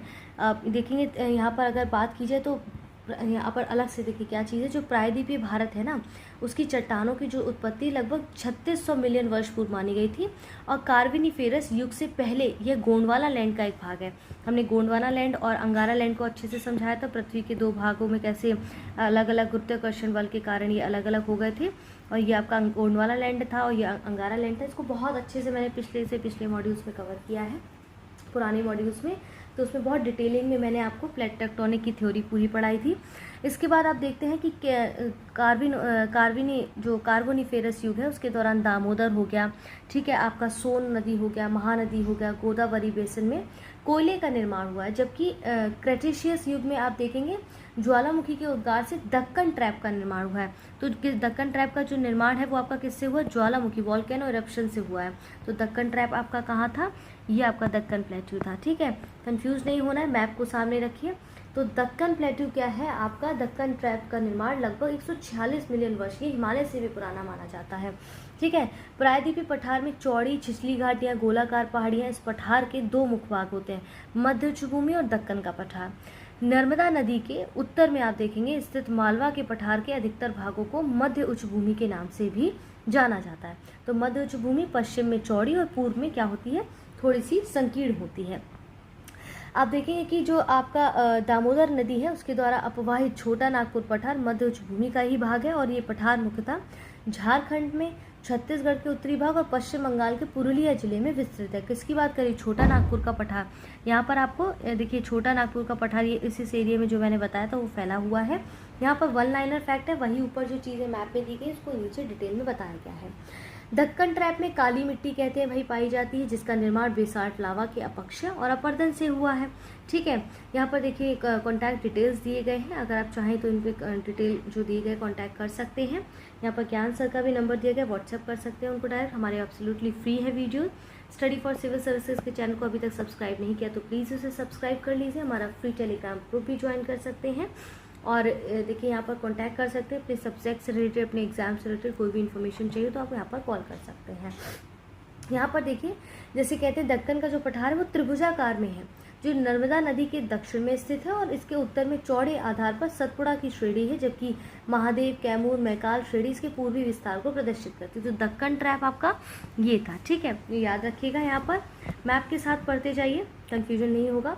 छोटा नागपुर का आप पठार देखते हैं कि कहते हैं छोटा नागपुर प्लेट्यू जो comprise of the various other plateau of different heights in the central western part of छोटा नागपुर प्लेट्यू। ठीक है, यहाँ पर बहुत सारी चीज़ें हैं, जैसे ऊपर हमने छोटा नागपुर का पठार इत्यादि को भी देखा है। इसके बाद देखिए यहाँ पर कहते हैं कि जैसे धनबाद कोयला, यहाँ पर खान की भी बात की गई है। तो आप जैसे देखें धनबाद कोयला खनन और औद्योगिक संस्थापन के लिए जाना जाता है। धनबाद आपने कई सारे धनबाद का कई बार नाम सुना होगा। धनबाद में लाल मिट्टी व्यापक क्षेत्र में पाई जाती है जो कृषि के लिए उपयोगी नहीं है। कोयला, लोहा, अपरक और तांबा इत्यादि इसमें पाया जाता है, जो जनसंख्या के संकेंद्रण का तो कारण नहीं हो सकती एटलीस्ट। इसके बाद यहाँ पर देखिए यहाँ पर Alwama hills is located in the southern Bijapur upland. ठीक है, आपका इसमें ये अवस्थित है। आपका इसका during the cretaceous period large scale और volcanicity produced in Deccan trap. Meghalaya plateau की बात की जाए तो यहाँ पर आप देखते हैं कि Meghalaya plateau is in fact an extension of the Indian peninsular plateau. It was separated from the peninsular plateau by Malda gap. ठीक है, हमने इसको कवर किया है, ऊपर भी देखा है। Peninsular plateau is a part of ancient Gondwana land. ठीक है, पेनिसुलर जो प्लेट्यू है गोंडवाना लैंड का ही हिस्सा है। Ancient was formed by the Archaean and Carboniferous complex rocks. It also gave rise the initial mountains in central Dharwar metamorphic cycle. Thus, additional peninsular mountains of India were formed in Paleozoic era. ठीक है, ये धनबाद का छोटा नागपुर हम already इसको cover कर चुके हैं। और इसके बाद यहाँ पर जो दंडका रण क्षेत्र यानी कि उड़ीसा की जो बात करा है, और छत्तीसगढ़ के बस्तर जिला और आंध्र प्रदेश के विशाखापट्टनम और श्रीकाकुलम जिलों में इतने रेंज में ये इतने किलोमीटर में फैला हुआ है। इसकी दंडकारण्य क्षेत्र की बात कर रहे हैं। ठीक है, यहाँ पर हमने इन सब चीज़ों को देखा है और इसी के साथ देखिए यहाँ पर हमारा ये वीडियो आज का समाप्त हो जाता है। आपको कोई भी चीज़ अगर पूछनी हो इस मॉड्यूल से संबंधित तो आप पूछ सकते हैं। मैंने लास्ट वीडियो में भी आपसे पूछा था कि अगर आपको कोई प्रीवियस ईयर के क्वेश्चन डिस्कस करने तो आप हमें बता सकते हैं, तो हम यहाँ पर कुछ प्रीवियस ईयर के क्वेश्चन भी डिस्कस कर सकते हैं। और इसमें स्टार्टिंग में ही जैसे मेंशन किया गया था, नोट दिया गया था कि इसके साथ साथ आपको 25 क्वेश्चन जो मोस्ट इंपॉर्टेंट क्वेश्चन इस मॉड्यूल पर आधारित पेड क्विज में डेली करवाए जा रहे हैं। उनको ज़रूर फॉलो करते रहिए और पेड क्विज के सारे क्वेश्चंस को ज़रूर से ज़रूर लगाइए और लगातार पेड क्विज के सभी question, important picks, voice lectures और important updates, latest trends, pattern ज़रूर फॉलो करते रहिए। अगर आपने पेड क्विज को अच्छे से फॉलो कर लिया है तो आराम से सिलेक्शन हो सकता है। पेड क्विज को किसी भी हालत में आप इग्नोर ना करें और मॉड्यूल मतलब जो मॉड्यूल मैं आपको पढ़ाती हूँ उस पर आधारित कुछ क्वेश्चंस के अलावा भी परीक्षा संबंधी अति संभावित प्रश्न पूछे जाते रहे हैं उसमें, तो उसको भी फॉलो करें। यहाँ पर मॉड्यूल्स रेडी करें, इसके बाद उन प्रश्नों को हल करने का प्रयास करें। इससे आपकी लगातार तैयारी होती रहेगी और सिर्फ मॉड्यूल्स पढ़ने से कुछ नहीं होगा जब तक आप उसको प्रश्नों के थ्रू नहीं समझेंगे कि प्रश्नों की प्रकृति कैसी होती है, तो उनको समझना भी बहुत ज़रूरी है। यहाँ पर आपको कॉन्टैक्ट डिटेल्स दिए गए हैं। आप एग्ज़ाम से संबंधित, इस एग्ज़ाम से संबंधित या कोई भी एग्ज़ाम से संबंधित किसी भी चीज़ के बारे में पूछना चाहते हैं तो आप वहाँ पर डिटेल में कॉन्टैक्ट कर सकते हैं। ठीक है, चलिए अपना ध्यान रखिए। जय हिंद, जय भारत।